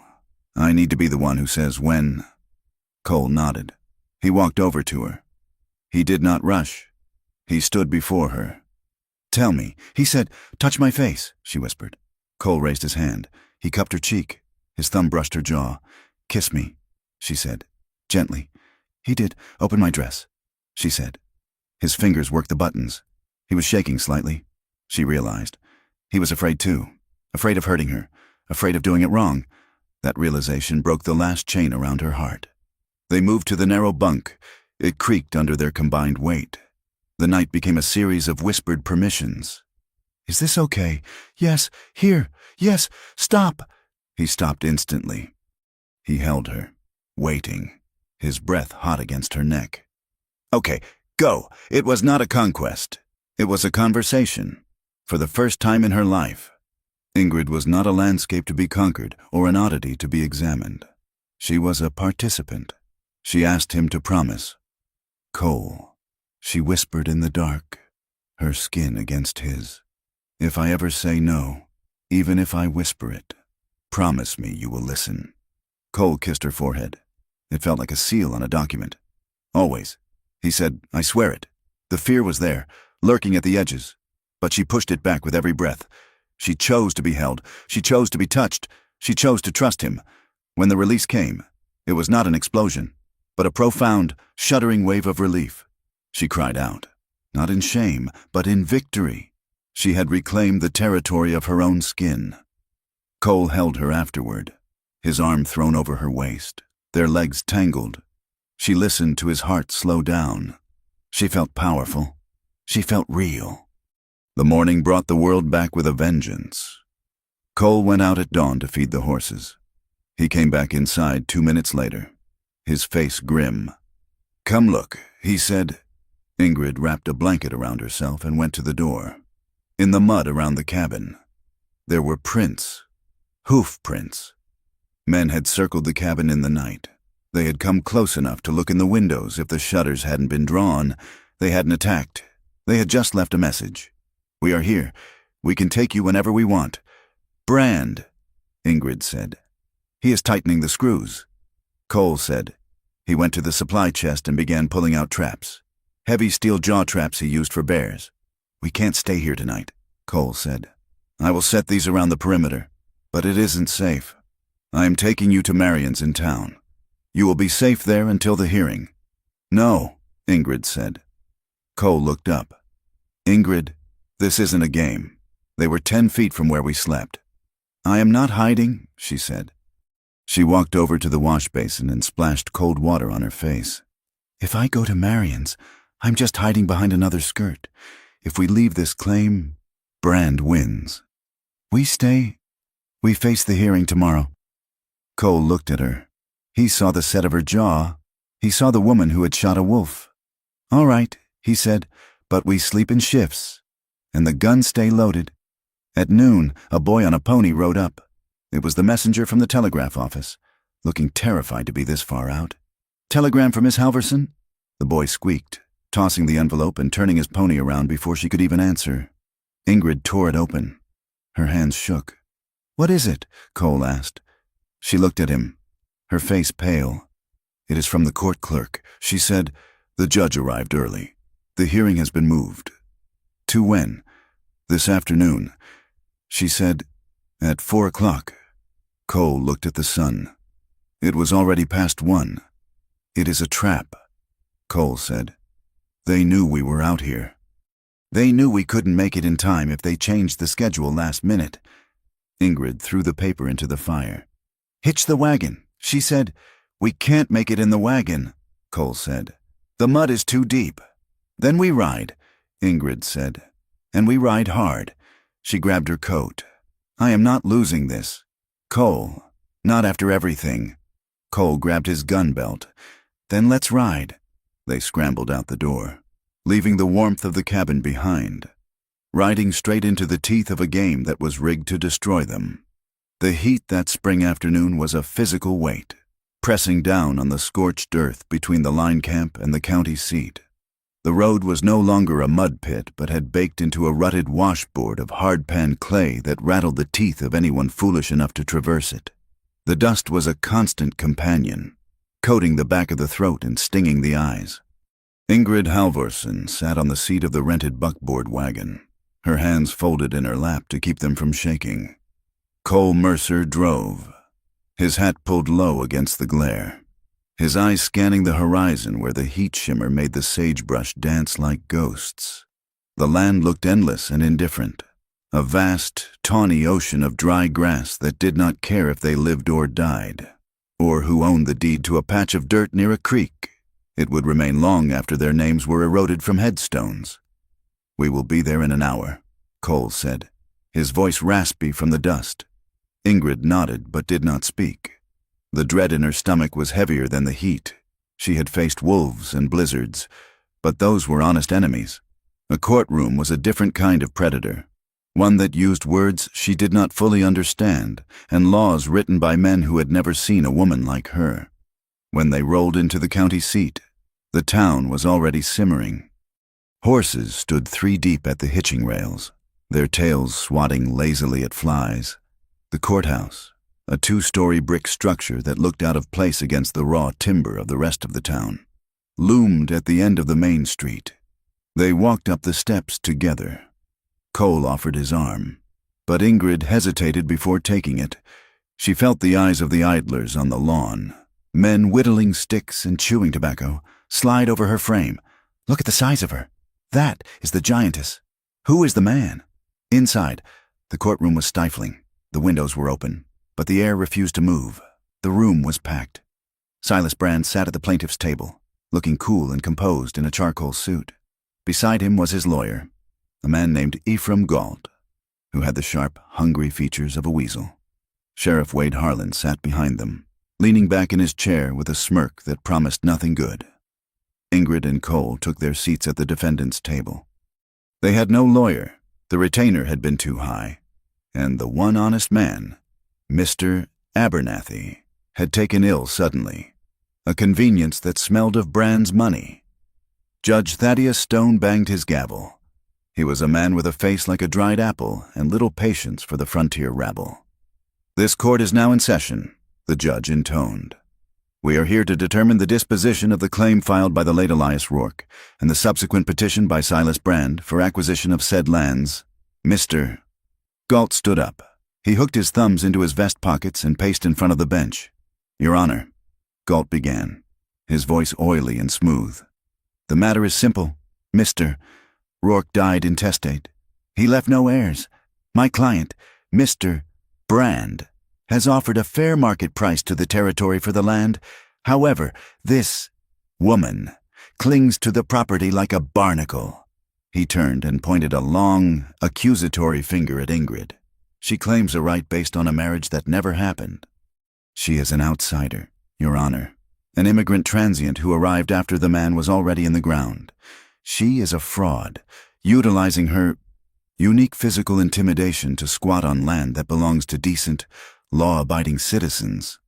Ingrid felt the blood rush to her face. The whispers in the gallery grew louder. She heard the words freak and giant ripple through the room. "Mr. Galt continued. "Furthermore, she cohabitates with a man of questionable reputation, Mr. Cole Mercer, in a manner that insults the moral fabric of this county." Cole started to stand, his chair scraping loudly against the floorboards. "Sit down, sir," the judge snapped. Cole sank back, his jaw muscle jumping. Sheriff Harlan was called to the stand. He placed his hand on the Bible with an easy familiarity that made Ingrid's stomach turn. "Sheriff," Galt asked, "in your professional opinion, is Miss Halvorsen fit to manage this claim?" Harlan looked directly at Ingrid. His eyes were flat and cold. "In my opinion, the woman is unstable." He said, "She is prone to emotional outbursts. I have seen her in states of agitation that suggest a feeble mind, living out there in the wilds, without proper male supervision. Well, it does things to a woman's head. She needs protection. Your Honor, not land. The room murmured in agreement. Of course. A woman that size, alone, she must be mad. It was easier to believe she was crazy than to believe she was capable. Ingrid stood up. Your Honor, she said. The judge peered at her over his spectacles. Do you have something to say, Miss Halverson? And be quick about it. I object, Ingrid said. The word felt clumsy in her mouth. She had heard it in stories, but here it sounded weak. I am not unstable. I work the land. On what grounds do you claim this title? The judge asked. Do you have a will, a deed, a marriage certificate? No, Ingrid said, but Elias sent for me. We had a contract, and Mr. Mercer and we are intended. The gallery erupted in laughter. Galt smiled, a thin, cruel expression. Intended, Galt mocked. A convenient fiction. Your Honor, invented to circumvent the law. Ingrid tried to explain. She tried to talk about the letters Elias had written, about the promise of a home, but the legal words tripped her. She said affidavit when she meant agreement. She stumbled over her English, the vowels of her homeland thickening her tongue under pressure. Every mistake was a victory for Galt. The judge sighed, checking his pocket watch. It seems clear. The judge said that the defendant has no legal standing. Cole was gripping the edge of the table so hard his knuckles were white. Behind him, in the first row of the gallery, 3 of Brand's hired guns were snickering. Hey, Mercer, one whispered. Does she crush you when she rolls over? Cole spun around. Shut your mouth. Cole snarled. Order, the judge shouted. One more outburst. Mr. Mercer, and I will have you in irons. Cole turned back, his chest heaving. He was trapped. If he fought, he proved them right. If he stayed silent, they lost. Ingrid felt tears of frustration prick her eyes. She looked at the sea of faces, hostile, amused, indifferent. Then she saw Marion Locke in the back row. The midwife caught Ingrid's eye. She mimed a motion with her hands, kneading dough, chopping wood. She mouthed one word, work. Ingrid took a deep breath. She stopped trying to be a lawyer.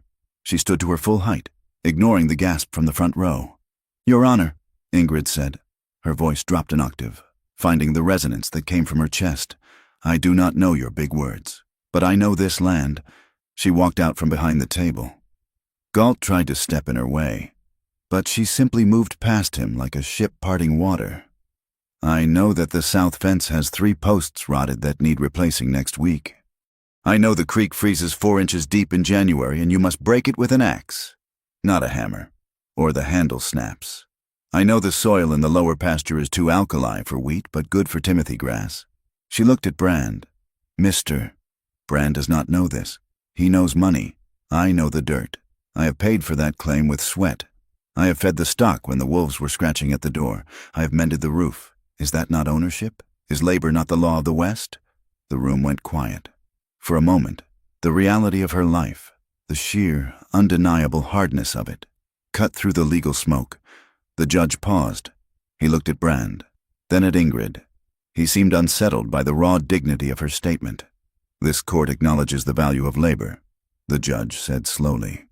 However, the legal complexities remain. I cannot issue a ruling today. I will take this matter under advisement and issue a verdict in 30 days.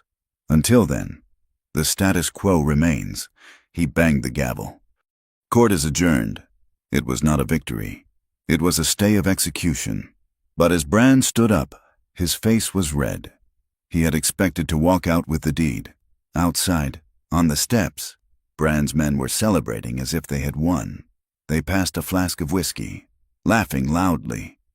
30 days, Harlan said to Cole as they passed. A lot can happen in 30 days. Mercer, a man could have a lot of bad luck. They left town as the sun began to dip below the horizon, painting the sky in violent shades of purple and bruised black. They took the buckboard wagon, needing to haul the supplies they had purchased before the hearing. The road home was a tunnel of darkness. The moon was obscured by thick clouds. The only sound was the rhythmic clatter of the wheels and the breathing of the horses. Ingrid sat beside Cole, exhausted. The adrenaline of the courtroom had faded, leaving her hollow. "You did good back there," Cole said quietly. "They didn't listen," Ingrid said. "They just looked." "They listened," Cole corrected. "You made the judge blink. That is more than most do." They reached a narrow pass where the road dipped through a dry wash, flanked by high banks of scrub oak and rock. It was a natural choke point. Cole stiffened.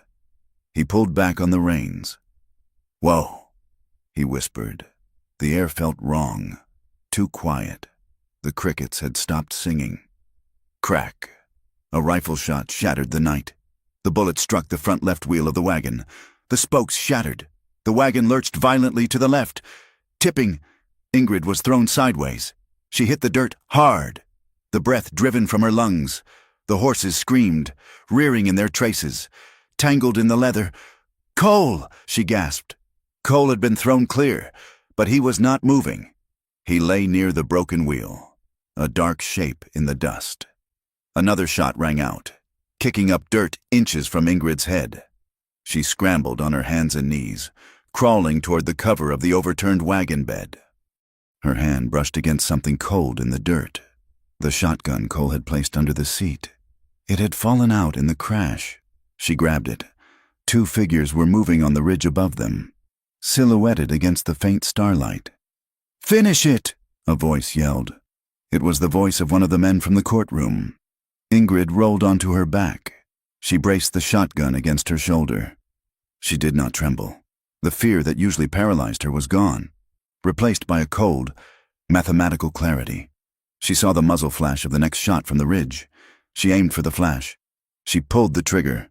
The shotgun roared, a massive boom that echoed off the canyon walls. The kick was brutal, but she absorbed it. A scream of pain came from the ridge. One of the shadows crumpled. The second man fired again. Wild this time, the bullet singing harmlessly into the wood of the wagon. Ingrid racked the slide. Clack, clack. The sound was unmistakable in the dark. "I see you," she roared. Her voice was terrifying, deep and primal. "Come down here and I will bury you." The second shadow hesitated, then turned and ran, scrambling back over the crest of the hill. The sound of retreating hoofbeats faded into the night. Ingrid did not lower the gun. She waited, listening, for a full minute. Only when silence returned did she crawl over to Cole. "Cole?" He groaned. He tried to sit up and winced. "My shoulder," he gritted out, "dislocated or broken." Ingrid helped him up. They were exposed on the road. "We have to move," she said, "into the ravine." She supported his weight. He was heavy, but to her, he felt manageable. She guided him down into the dry wash, away from the wagon, into the deep shadows of the cut bank. They sat in the dirt, huddled together. Ingrid kept the shotgun across her knees. "You shot him?" Cole whispered. He sounded dazed. "I aimed for the flash," Ingrid said. Her hands, resting on the stock, were finally starting to shake. Not from weakness, but from the adrenaline crash. "I could have killed him," she said. "You might have," Cole said. "You saved us." "I didn't think," Ingrid said. "I just did it." They sat in silence for a long time. The night cooled. The heat of the day radiated up from the stones. Cole shifted, his breath hissing through his teeth. "Why did you never fight back before?" Cole asked softly. "In the stories you told me. You are a force of nature." Ingrid looked at the stars. "Because I was not there," she said. She had never told anyone this. Not Marion, not even herself, really. "When I was in the shows, when they put me in those costumes and let men touch me, I left," she said. Her voice was flat. "I learned a trick. I would close my eyes and imagine I was a stone or a tree, something that could not feel. I floated above my body. I let them touch the giant girl. But Ingrid was not there. If I fought, I had to be in my body. And if I was in my body, I had to feel the shame, so I just left." She turned to Cole in the dark. "Tonight, I could not leave, because you were on the ground. And I could not let you die? So I had to stay. I had to be big. Cole reached out with his good hand and found hers in the dark. He squeezed it. I have a ghost too, he said. He leaned his head back against the dirt bank. The man I killed. In Kansas, it wasn't just a robbery gone wrong. It was a man named Silas Brand's cousin. Ingrid froze. I didn't know it then. Cole said, I found out later. The man who works for Brand now, the one with the scar who laughed in court. That is Garrett, the dead man's brother. Ingrid felt a chill that had nothing to do with the night air. This isn't just about land, she whispered. No, Cole said. Brand wants the water. But he hired Garrett because Garrett wants me dead. And now you are in the middle of a blood feud. Ingrid looked at the shotgun in her lap.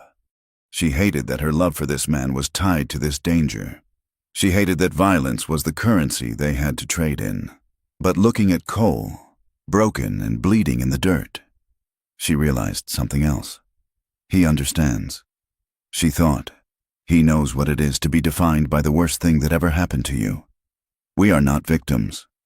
Cole, she said firmly, not tonight. They walked back to town at dawn. It took 4 hours. Cole's shoulder was agony, his face gray with pain. Ingrid carried the shotgun and supported him every step of the way. When they reached the edge of town, Sheriff Harlan was waiting.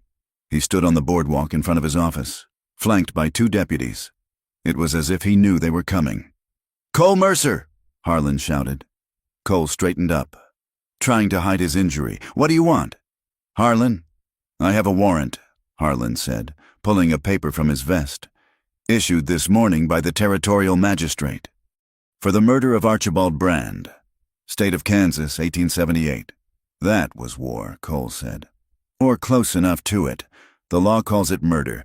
Harlan said, arrest him. The deputies moved in. Ingrid raised the shotgun, but Cole put his hand on the barrel and pushed it down. No, Ingrid, he said.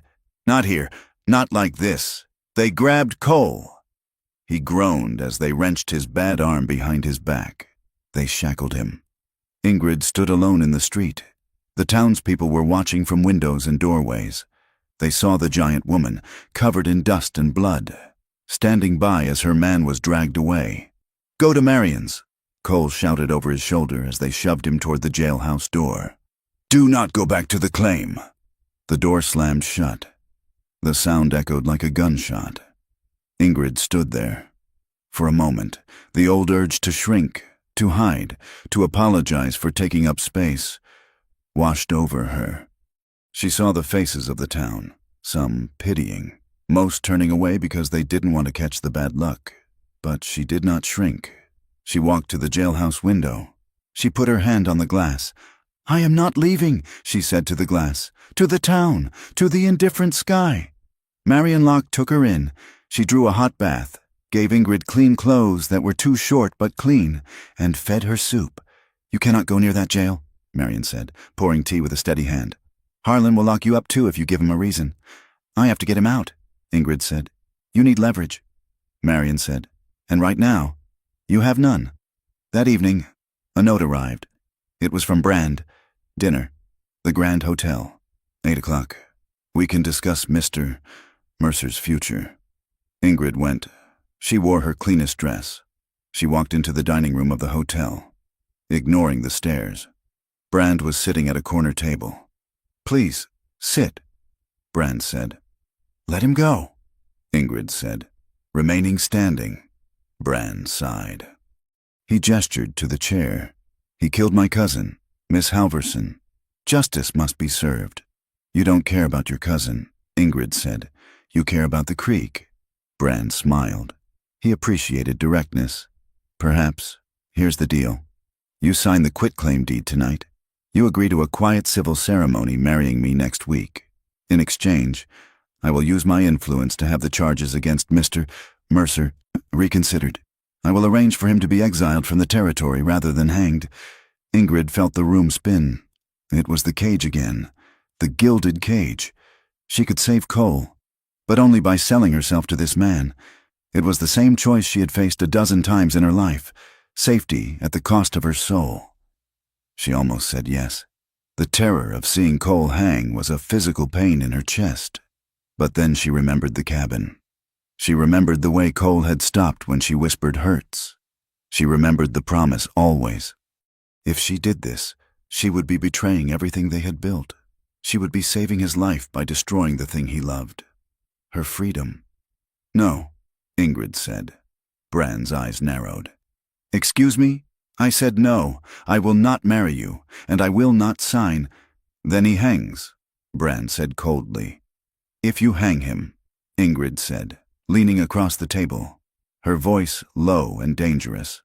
I will burn your ranch to the ground. I will not need a match. I will find a way. She turned and walked out. She went back to Marion's. She was shaking, but her mind was racing. She needed a weapon. Not a gun. Brand had too many guns. She needed the truth. Marion, Ingrid said. Who washes the sheriff's laundry? Marion blinked. Sarah, the girl who works at the laundry behind the saloon. And who cleans Brand's office? Mrs. Higgins. I need to talk to them, Ingrid said. Tonight? Now. For the next 2 days, Ingrid Halvorsen became a specter. She moved through the back alleys and kitchens of the town. She used Marion's network, the invisible army of women who cleaned the floors, washed the sheets, and heard the drunken boasts of powerful men. Most were afraid to speak, but Ingrid was persistent. She offered them the gold coins from her shame pouch. I am fighting for my life, she told Sarah at the laundry. And I think he is stealing from you too. Sarah hesitated, then pulled a small ledger from under a pile of dirty sheets. I found this in Harlan's vest pocket, Sarah whispered. He forgot it. I was going to burn it, but the numbers didn't make sense. Ingrid took the book. She sat by the lamp in Marion's kitchen and deciphered the scribbles. It was a record, not of law enforcement, but of cattle. Brands altered. Water rights diverted. Payments made from Bran to Harlan for services rendered. Evictions, arrests, intimidation. It was proof.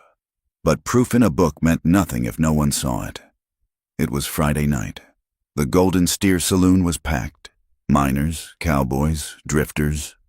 The air was thick with smoke and the smell of stale beer. The batwing doors swung open. Ingrid Halvorsen stepped inside. She did not look at the floor. She did not hunch. She wore her borrowed dress like armor. She held a sheaf of papers in her hand, pages torn from the ledger. Along with affidavits Marion had helped her gather from 3 other terrified widows who had lost land to Brand. The piano player stopped. The room went quiet. A woman in a saloon was rare. A giant woman was a spectacle. Hey, tall girl, a drunk shouted. You looking for a dance partner? You'll have to hold me up. Laughter rippled through the room. Ingrid walked to the center of the room. She climbed onto a poker table. The wood creaked, but it held. She towered over them now. She was 7 feet above the floor. Listen to me, she shouted. The laughter died down, replaced by confused muttering. You laugh at me because I am big, Ingrid said. You laugh because I am strange. But while you are laughing, Silas Brand is picking your pockets. She threw the papers down onto the table. Sheriff Harlan is a thief, she announced. She pointed to a man in the crowd. A small rancher named Miller. Mr. Miller, you lost your water rights last month, yes? You were told the creek dried up. Miller nodded, looking nervous. It did not dry up, Ingrid yelled. Harlan blew the dam upstream. It is here, in his own book. He was paid $50 by Brand to starve you out. The room shifted. The amusement evaporated, replaced by a cold, hard tension. She pointed to another man. And you, Mr. Jensen, your cattle that went missing, they are running with Brand's herd right now.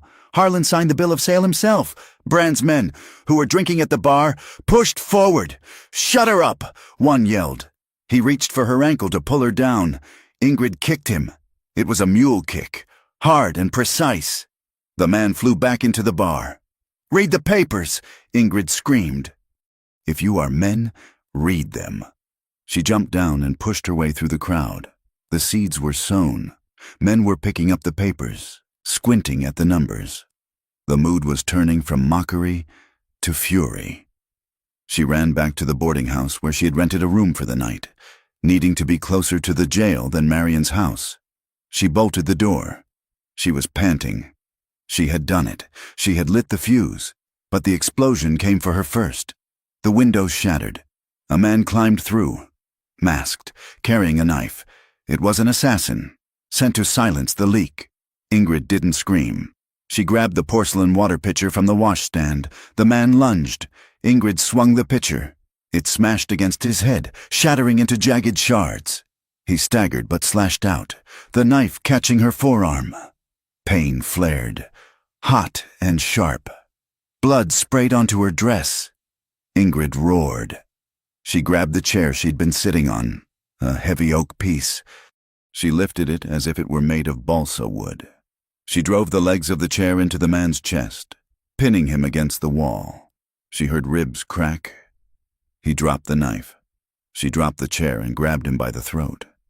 She squeezed. She saw the fear in his eyes, the realization that he was not fighting a victim, but a titan. "Tell Brand," she hissed, her face inches from his. "Tell him he missed." She threw him toward the window.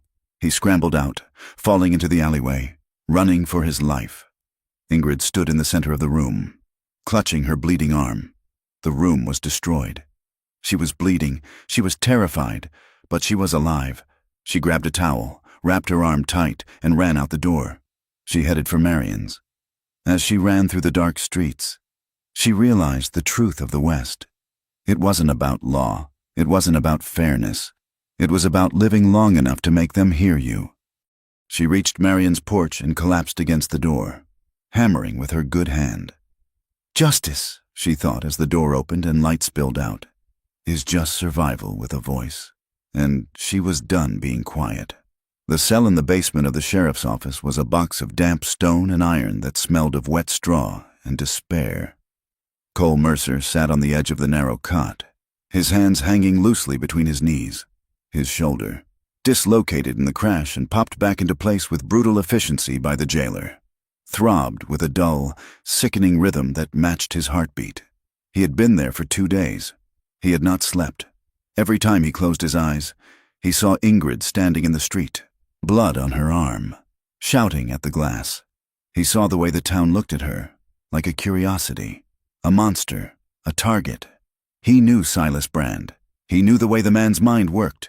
Brand did not just want land, he wanted dominance. He would squeeze Ingrid until she broke. He would offer her Cole's life in exchange for her freedom. And the thought that Ingrid might take that deal, that she might sell herself to save a man like him, was a torture worse than any hanging. Cole stared at the sliver of light coming through the high, barred window. He would not beg. If Harlan came in here with a confession for him to sign, he would spit in the man's face. He had lived his life running from the sins of his past, but he would not die on his knees. He would hold on to his dignity, because it was the only thing he had left to offer Ingrid if he died. He wanted her to remember him standing. Ingrid did not have time for despair.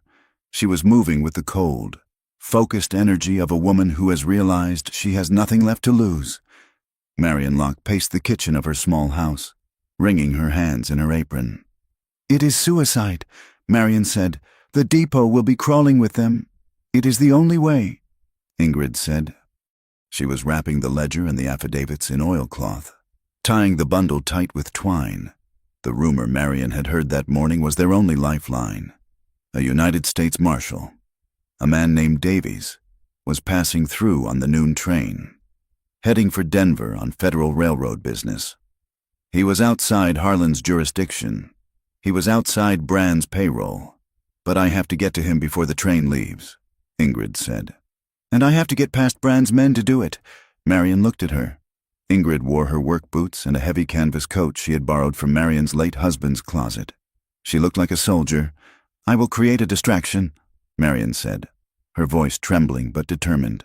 "No," Ingrid said. "You have done enough. I will not drag you down with me." She tucked the package inside her coat, against her ribs. "Ingrid," Marion said, grabbing her arm. "Be careful. They will not hesitate to shoot." Ingrid looked down at the smaller woman. She touched the bandage on her own forearm where the assassin's knife had cut her. "Neither will I," Ingrid said. The train station was a chaotic churn of steam, shouting porters, and shifting freight. The noon whistle blew, a shrill scream that cut through the thick, coal-dusted air. Ingrid pulled her hat low and stepped onto the platform. She tried to hunch, to blend in, but it was impossible. She was a lighthouse in a sea of dinghies. She saw the marshal. He was standing near the first-class car, a tall man with a gray mustache and a bearing that suggested he did not tolerate foolishness. He was checking his pocket watch. She started toward him. "There!" The shout came from the loading dock. Ingrid turned. Two of Brand's hired guns, Garrett, the brother of the man Cole killed, and another man named Pike, were jumping down from a stack of crates. They had spotted her height instantly. "Get her," Garrett yelled. "Don't let her near the train." Ingrid did not freeze. The old Ingrid, the girl in the circus tent, would have frozen. The woman who had wintered on the line camp turned and ran. She did not run away. She ran toward the threat, angling for the gap between two baggage carts. Pike stepped in her way, drawing a pistol. He grinned, expecting her to stop. Ingrid did not break stride. She was 6 feet 4 inches of momentum. She dropped her shoulder and slammed into him. It was like a locomotive hitting a deer. Pike flew backward, the air leaving his lungs in a wet whoosh. He crashed into a stack of luggage, his gun skittering across the planks. Ingrid kept moving. Her size, the thing she had cursed for 20 years, was suddenly her greatest weapon. She did not have to go around the obstacles. She could go through them. Garrett was chasing her, shoving people aside. "Stop!" Garrett screamed. "Stop or I drop you!" Ingrid ducked behind a high pile of wool bales just as a bullet splintered the wood near her ear. The crowd on the platform screamed and scattered. Panic erupted. Ingrid used the chaos. She wove through the screaming passengers, her long legs eating up the distance. She saw the marshal turn, his hand going to the gun at his hip, alerted by the gunfire. Ingrid vaulted over a crate of chickens, landing heavy but solid. She was 10 yards away. Garrett rounded the corner, leveling his revolver. Ingrid grabbed a heavy iron pry bar leaning against a support post. She didn't have time to aim. She hurled it. The iron bar spun through the air and struck Garrett in the shin. He howled, stumbling and firing his shot into the station roof. Ingrid reached the marshal. She slammed into him, breathless, wild-eyed. "Marshal Davies!" she gasped. The marshal had his gun drawn, pointed at her chest. "Back off!" he barked. Ingrid reached into her coat. The marshal's finger tightened on the trigger. She pulled out the oilcloth bundle and shoved it against his chest. "Take it!" she yelled.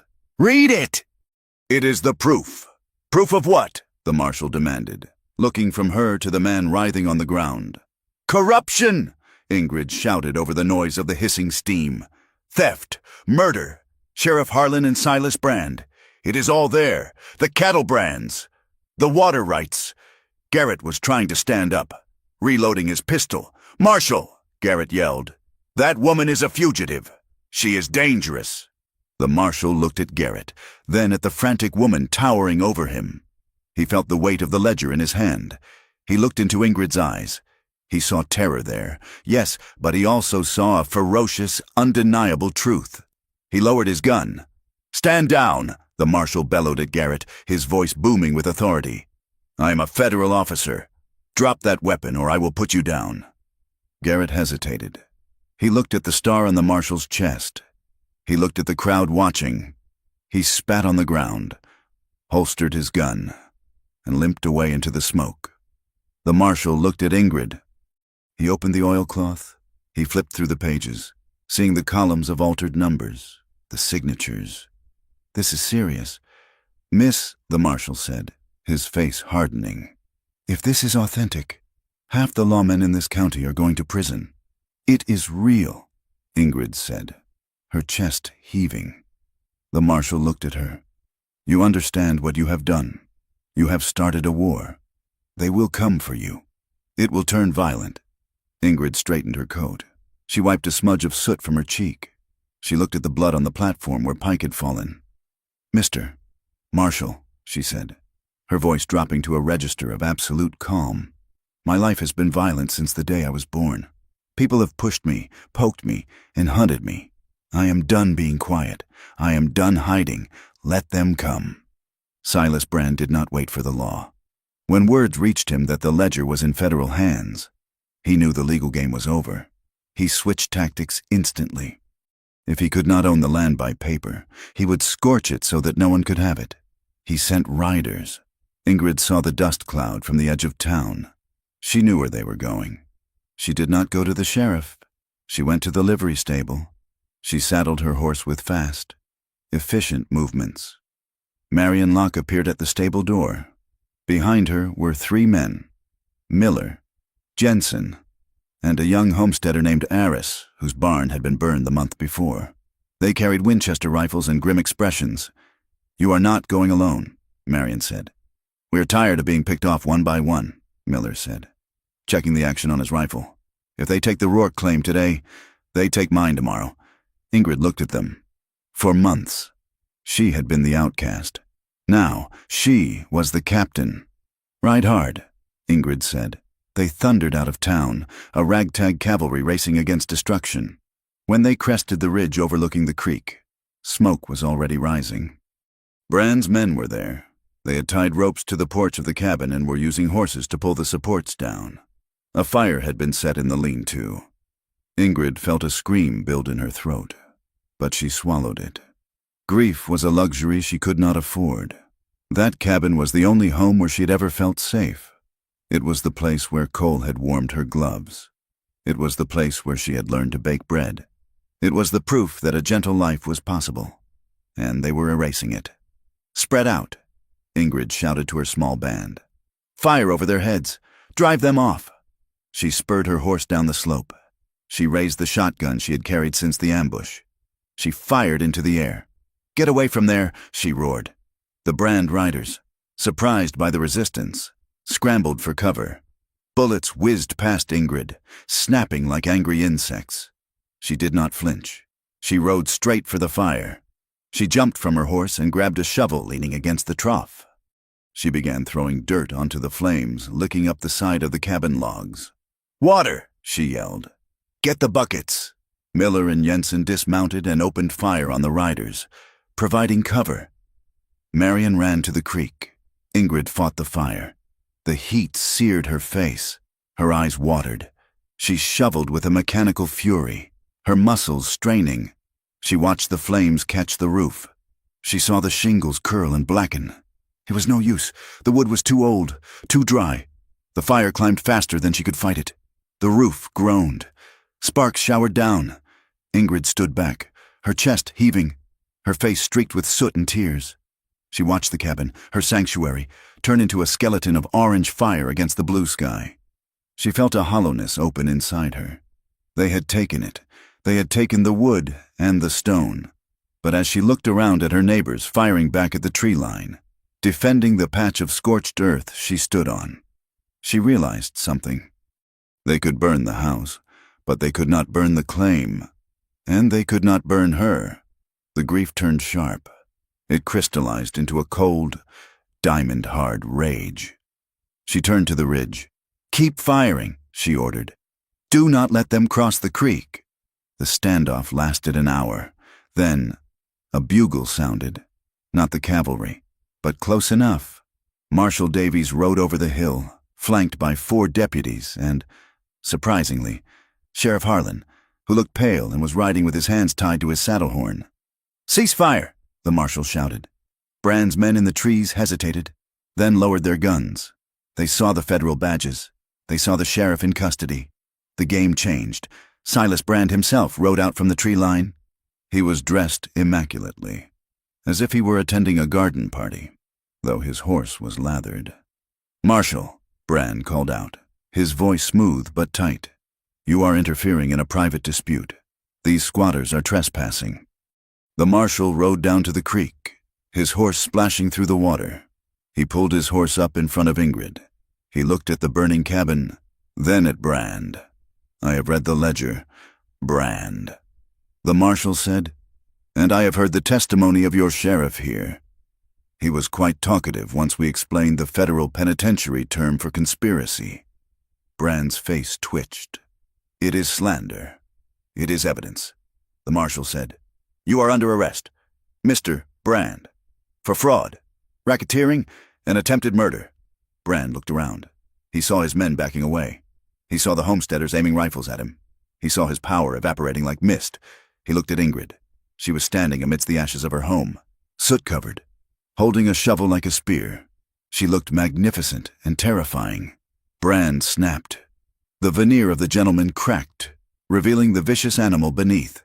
He spurred his horse forward, ignoring the marshal. He rode straight at Ingrid. "You think you win," Brand screamed. "You are nothing. You are a freak, an investment I should have made." He reached down as he galloped past, grabbing her arm. He meant to drag her, to trample her, to break her one last time. Ingrid did not pull away. She planted her feet in the mud. She locked her arm. She was 6 feet 4 inches of labor-hardened muscle. She was an anchor. Brand's horse jerked. Brand was ripped from his saddle. He hung in the air for a second, suspended by his grip on her arm, before Ingrid yanked him down. She spun him around. She did not slap him. She did not scratch.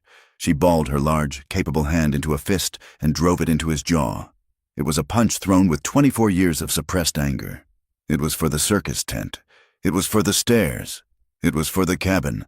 It was for Cole. Brand hit the ground like a sack of wet grain. He did not get up. Ingrid stood over him, rubbing her knuckles. "I am not your investment," she said to his unconscious form. The marshal whistled low. "Remind me never to make you angry, Miss Halverson," he said. "Where is Cole?" Ingrid asked. Turning to the marshal, "He is being transported," the marshal said. "I sent 2 of my best men to intercept the wagon from the jail. They should be here shortly. But the road was dangerous, and Brand had backup plans. 3 miles away, on the canyon road, the transport wagon carrying Cole had been ambushed, not by lawmen, but by the last of Brand's loyalists trying to erase the witness. Cole was shackled in the back. He heard the shots. He felt the wagon lurch. He kicked the door open. He saw the driver dead. He saw Garrett, limping but armed, aiming a rifle at him. End of the line. "Mercer!" Garrett yelled. Cole couldn't dive. He couldn't run. He stood up in the wagon, chains rattling. "Then look me in the eye when you do it," Cole said. Garrett tightened his finger. A shot rang out. Garrett's hat flew off. He spun around. 2 federal deputies came galloping around the bend, repeating rifles blazing. Garrett returned fire, diving behind a rock. The skirmish was short, sharp, and violent. When the dust settled, Garrett was gone, slipping away into the Badlands, and the deputies were cutting Cole's chains. "You Mercer?" one deputy asked. "Yeah, you have a lady friend who is very persistent." The deputy grinned. "Let's get you home." Cole stumbled into the clearing just as the sun was setting. He saw the smoke first, the black column rising into the still air. His heart stopped. He thought he was too late. He thought he would find her body among the ruins. Then he saw her. She was standing by the corral, wiping down a horse. She was covered in black soot. Her dress was torn. Her hair was wild. "Ingrid!" She turned. She dropped the rag. She ran. She did not run delicately. She thundered across the ground. Cole met her halfway. They collided. It was not a movie embrace. It was a crash. Cole groaned as his bad shoulder took the impact, but he didn't care.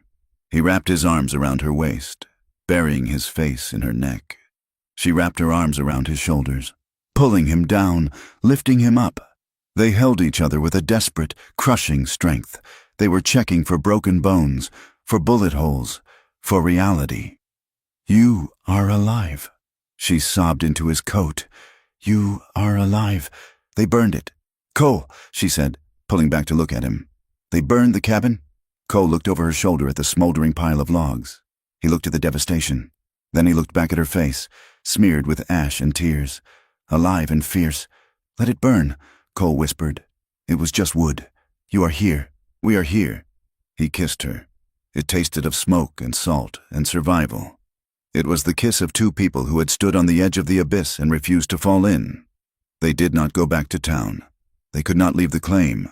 If they left, scavengers might come. They set up a camp near the creek, under the open sky. They laid out bedrolls on the ground, sheltered by the willows. The night was quiet. The violence of the day had drained away, leaving a strange, exhausted peace. They lay side by side under the stars. The sky was torn with clouds, revealing patches of brilliant, cold light. Ingrid turned to him. She reached out and touched his face, tracing the line of his jaw. "Are you hurt?" she asked. "Just old hurts," he said. "And you?" "My knuckles are bruised," she said. "I punched Silas Brand." Cole laughed, a genuine, wheezing laugh that hurt his ribs. God, I wish I'd seen that. They fell silent. The intimacy between them shifted. It wasn't just relief anymore. It was need. Ingrid moved closer. She pressed her body against his. "Cole," she whispered. "I am here. Make me forget the fire," she said. "Make me forget the noise." Cole shifted, rising on one elbow. He looked down at her. In the starlight, she wasn't a giant.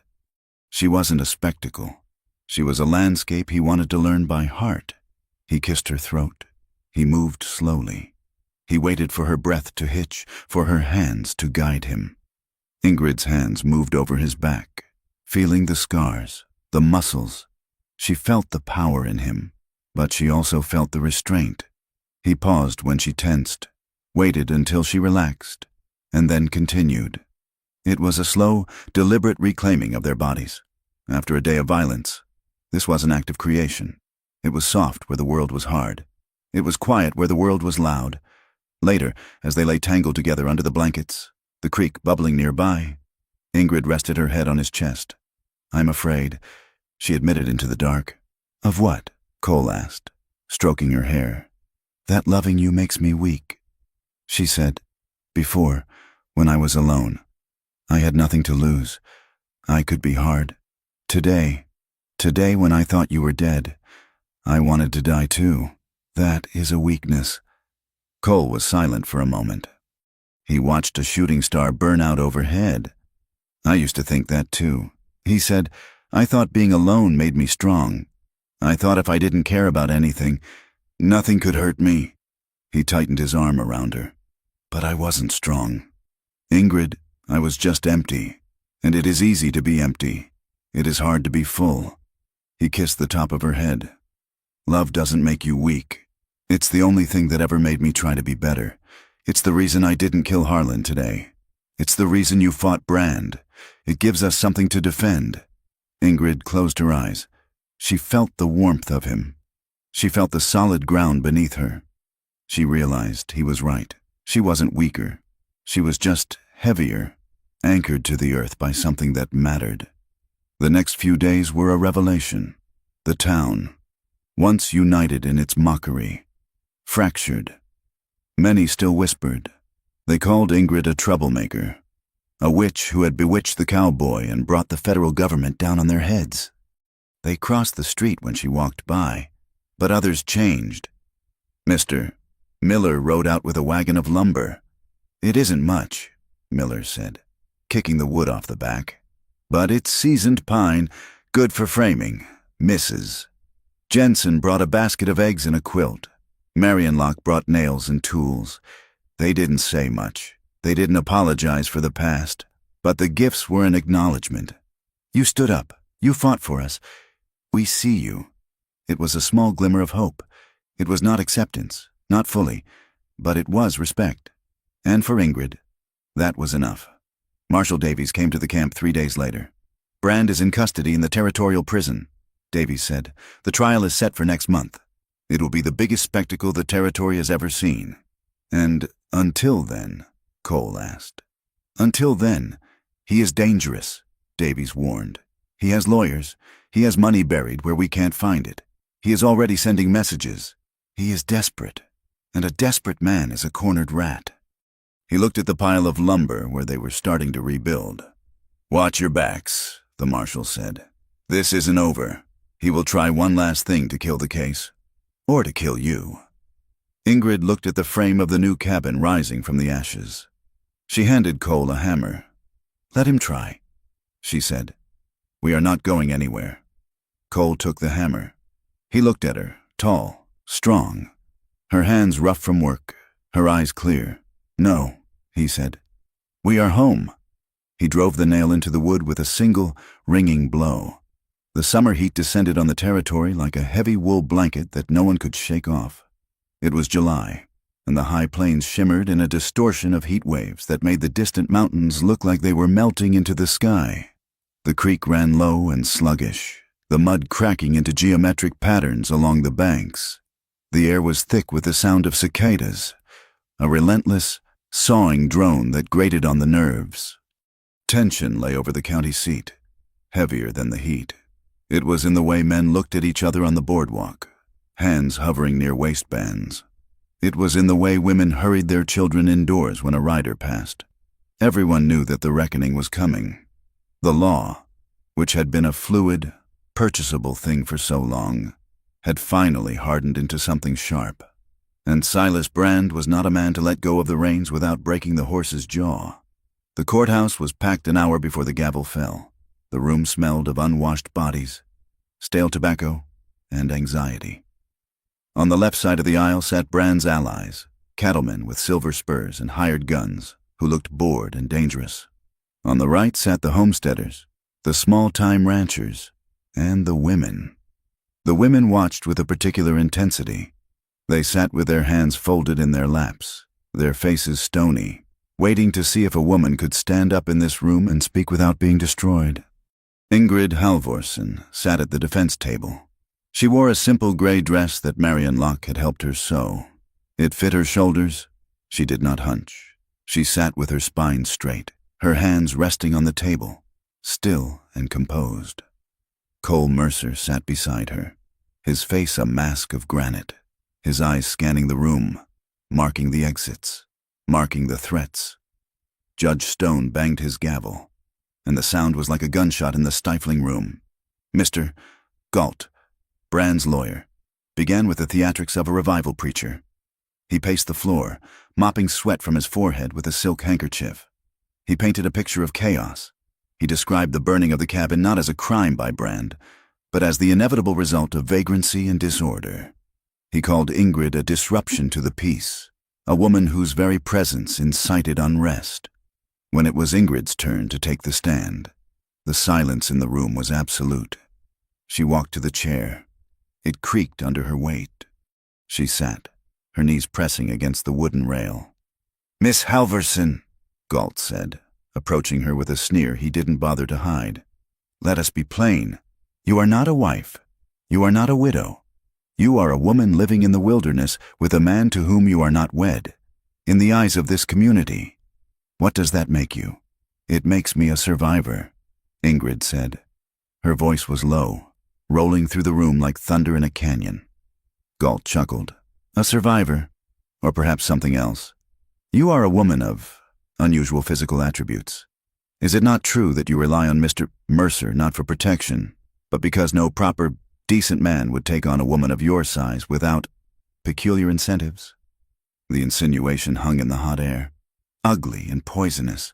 He was calling her a freak and a whore in the polite language of the court. Cole half rose from his chair, his hands gripping the table edge until the wood groaned. Ingrid caught his eye. She shook her head.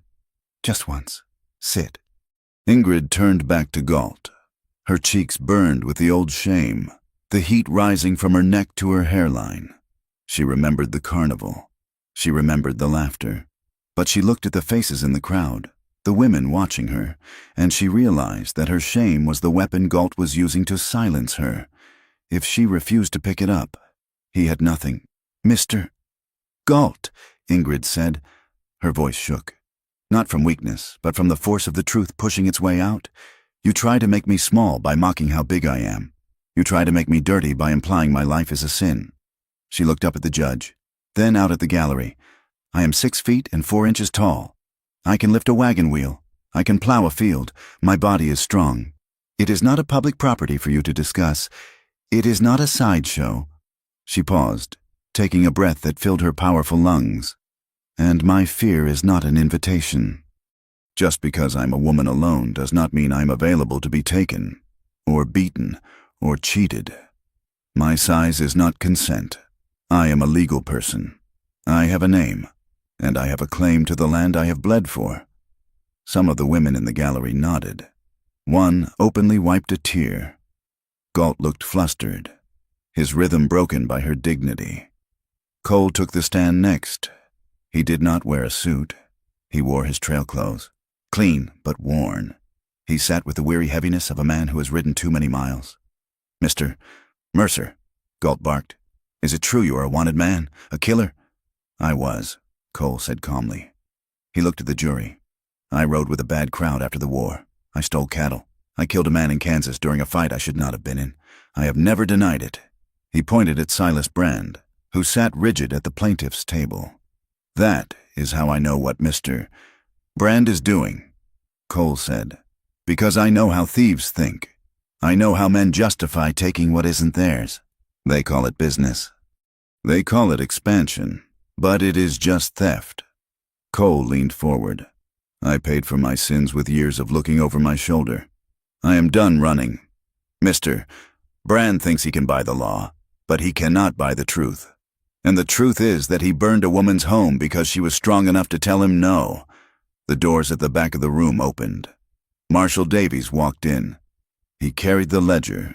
The air in the room shifted. It was the moment the tide turns. The marshal took the stand. He did not use flowery language. He used numbers.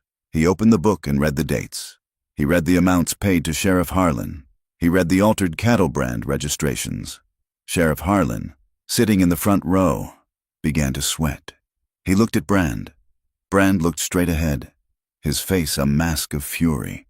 Under cross-examination, Harlan crumbled. He was a bully, not a mastermind. When the marshal produced a letter Harlan had written demanding more money for removing the squatter, Harlan started shouting that he was just following orders, pointing a shaking finger at Brand. The lie unraveled. It didn't break apart slowly. It collapsed all at once, leaving the ugly machinery of corruption exposed for everyone to see. "Order!" Judge Stone shouted, banging his gavel as the room erupted into shouting. "Order in this court!" Silas Brand stood up. He did not look at the judge. He looked at his men scattered through the room. He gave a sharp nod. It happened fast. Panic is a contagion, and it swept through the courtroom in a heartbeat. Brand's men drew their coats back, revealing pistols. The marshal's deputies drew their weapons. "Clear the room," Davies shouted. Brand moved. He didn't go for a gun. He went for the side exit, a door that led to the alley where horses were waiting. "Stop him!" Cole yelled. The courtroom exploded into chaos. People screamed and shoved toward the main doors. Dust rose from the floorboards, choking the air. Ingrid was caught in the crush. A woman, Mrs. Jensen, fell in front of her. A man in a heavy coat stepped on the woman's skirt, trying to climb over her. Ingrid grabbed the man by the collar and hurled him back. She reached down and hauled Mrs. Jensen to her feet. "Move!" Ingrid commanded. "Go to the wall!" She looked for Marion. She saw the midwife pressed against the jury box. Terrified, Ingrid waded through the stream of bodies. Using her elbows, using her strength, she reached Marion and shielded her with her own body, pressing her into the corner. "Stay down!" Ingrid yelled over the noise. Outside, a gunshot cracked.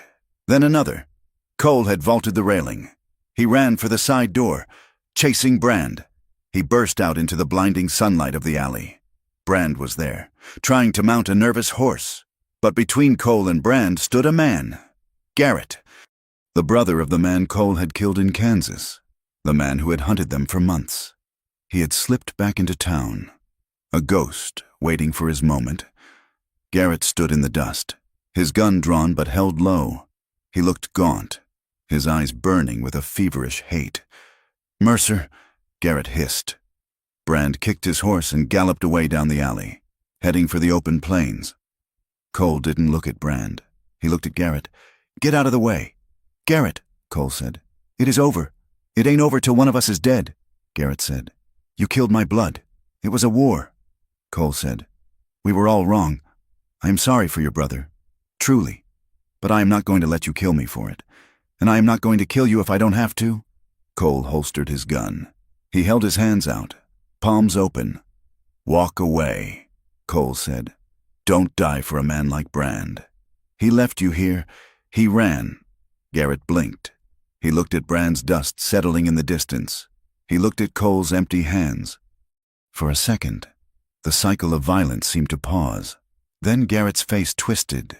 The hate was too deep. It was all he had. "No!" Garrett screamed. He raised his gun. Cole moved. It was instinct, honed by years of survival. He didn't want to do it. He hated that he had to do it. He drew. The two shots sounded almost as one. Bang, bang! A puff of dust erupted from Cole's jacket sleeve. Garrett jerked backward. He dropped his gun. He fell into the dirt, clutching his chest. Cole stood there, his smoking gun in his hand. He didn't feel triumph.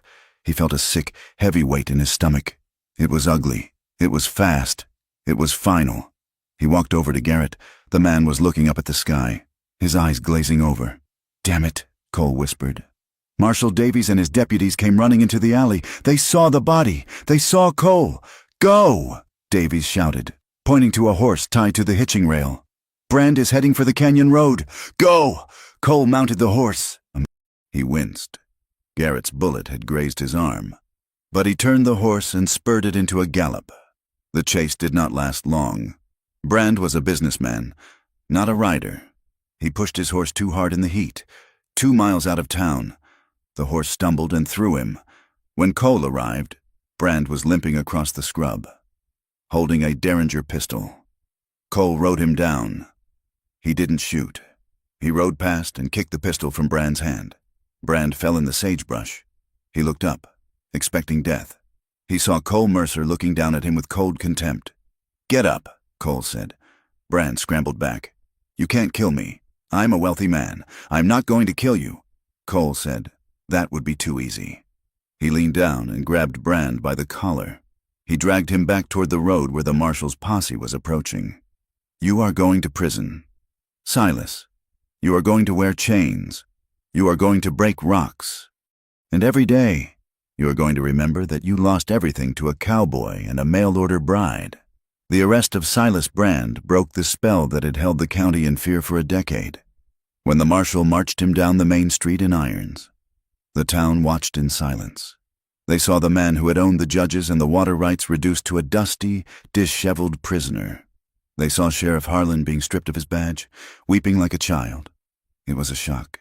It showed them how small tyrants really are when the fear is taken away. Ingrid stood on the steps of the courthouse. Her dress was torn, her hair coming loose.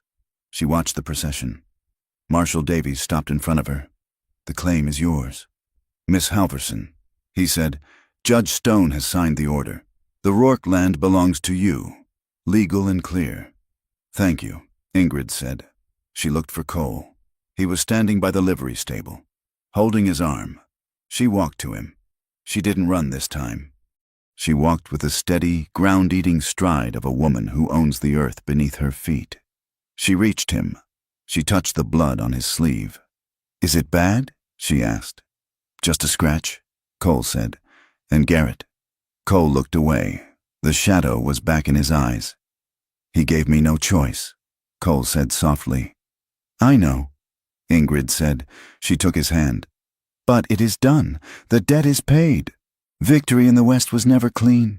There were no parades. There was only the work that waited." They rode back to the claim the next day. The ashes of the cabin were cold now, a black scar on the green grass near the creek. The corral was splintered. The silence was heavy. They stood amidst the ruin. It was daunting. They had nothing but the land in their hands, but as they stood there, a wagon rattled over the hill. Then another. It was Marion Locke and Mr. Miller and the Jensens. They brought tools. They brought a tent. They brought food. "We figured you folks might need a hand raising a roof," Miller said, looking at his boots, embarrassed by his own kindness. Ingrid looked at them. She felt a lump in her throat that was harder to swallow than any insult. "Thank you," she whispered. They worked. The summer heat did not break, but the work made it bearable. They cleared the char. They cut new logs. They built a temporary shelter. The scars remained. Ingrid still woke up at night listening for hoofbeats.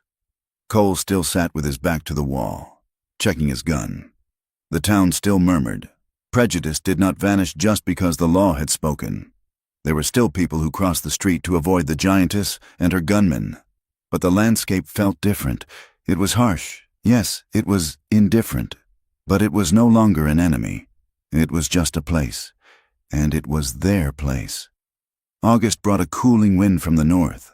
The frame of the new cabin was up, larger this time, with higher doorways. One evening, as the sun was setting in a blaze of orange and violet, Ingrid and Cole walked down to the creek. The water was clear again, bubbling over the stones. Ingrid stopped. She turned to Cole. Cole stopped and looked at her. He looked tired, but his eyes were clear. "We have a roof," Ingrid said. "We have the papers." "Yes," Cole said. "But we do not have a name for what we are," Ingrid said. Cole watched her. "What do you want us to be?" "Ingrid." Ingrid took a breath. She reached out and took his hands. His palms were rough, calloused, familiar. "I do not need a husband to protect me," she said. "I proved that, and I do not need a man to give me a name. I have my own." She looked him in the eye. "But I want a witness. Cole, I want someone to see me. And I want to see you. I want to wake up every morning and know that you are there, not because you have to be, but because you chose to be." She squeezed his hands. "Marry me, Cole. Not for the law, not for the town, for us." Cole stared at her. His eyes filled with tears. He didn't try to hide them. He didn't wipe them away. He let them fall, cutting tracks through the dust on his face. He had spent his life believing he was unworthy of a home. He believed he was a man made for leaving. And here was this woman, this magnificent, towering, terrifying woman, planting him in the earth like a tree. "I have nothing to give you," Cole whispered. "Just a saddle and a bad past? You gave me my pride?" Ingrid said. "That is enough." "Then yes," Cole said. His voice cracked. "Yes, I choose you." They were married a week later by the circuit preacher. Standing in the frame of their unfinished house, Marion stood as witness. It was simple. It was quiet. That night, in the tent they were using until the roof was finished, the intimacy was different. It was not frantic. It was not a refuge from fear. It was a language. Ingrid lay back on the quilts, looking up at Cole. She did not dim the lantern. She wanted him to see her. All of her. The length of her limbs, the width of her hips, the scars on her arm, the size of her hands. She learned that she could ask, "Touch me here," she whispered. And Cole learned that tenderness did not make him weak. He touched her with a reverence that was almost holy. He learned to listen to the small changes in her breath. He learned that when she stiffened, it wasn't rejection, it was an old ghost passing through, and if he paused, if he waited, the ghost would leave and she would return. They healed each other, not by fixing the broken parts, but by loving the cracks. September came. The aspens in the high country turned to gold, shivering in the wind. News came from the capital. Silas Brand had been convicted. He was sentenced to 20 years in the federal penitentiary. The power of the cattle barons was waning, chipped away by fences and laws and people who refused to move. But the West was still the West. It was unforgiving. Winters would still be brutal. Wolves would still come. There would be droughts and blizzards and hard years. Ingrid and Cole stood on the porch of their finished cabin. The smell of pine resin and wood smoke was in the air. Ingrid watched the sun dip below the horizon. The shadow of the mountains stretched out to touch them. She felt Cole's hand slide into hers. He didn't grip her hard. He just held on. She looked at their hands, his, scarred and brown, hers, large and capable. They were small against the vastness of the plains. They were insignificant against the timeline of the rocks. But they were there. "Ready for winter?" Cole asked softly. Ingrid looked at the stack of firewood. She looked at the smoke curling from their chimney. She looked at the man beside her. "Let it come," she said. She squeezed his hand. "We are ready." They stood there as the light failed, two silhouettes against the darkening sky, choosing each other, again and again, in the face of the encroaching night. Thank you for listening to First Kiss Hurts. It has been a journey through the dust, the fear, and the hard-won redemption of Ingrid and Cole. I hope their story of finding dignity and love in a harsh world resonated with you. I would love to know where you are listening from today. Are you in the city, the country, or somewhere across the ocean? Please leave a comment below and tell me your location. If you enjoyed this story, please subscribe to From Wild West for more tales of the frontier, where love is as tough as the land itself. And finally, I invite you to share your thoughts in English. What did you think of Ingrid's choice? Did the ending feel earned to you? I read every comment and cherish your insights. Until the next time, keep your fires lit and your powder dry.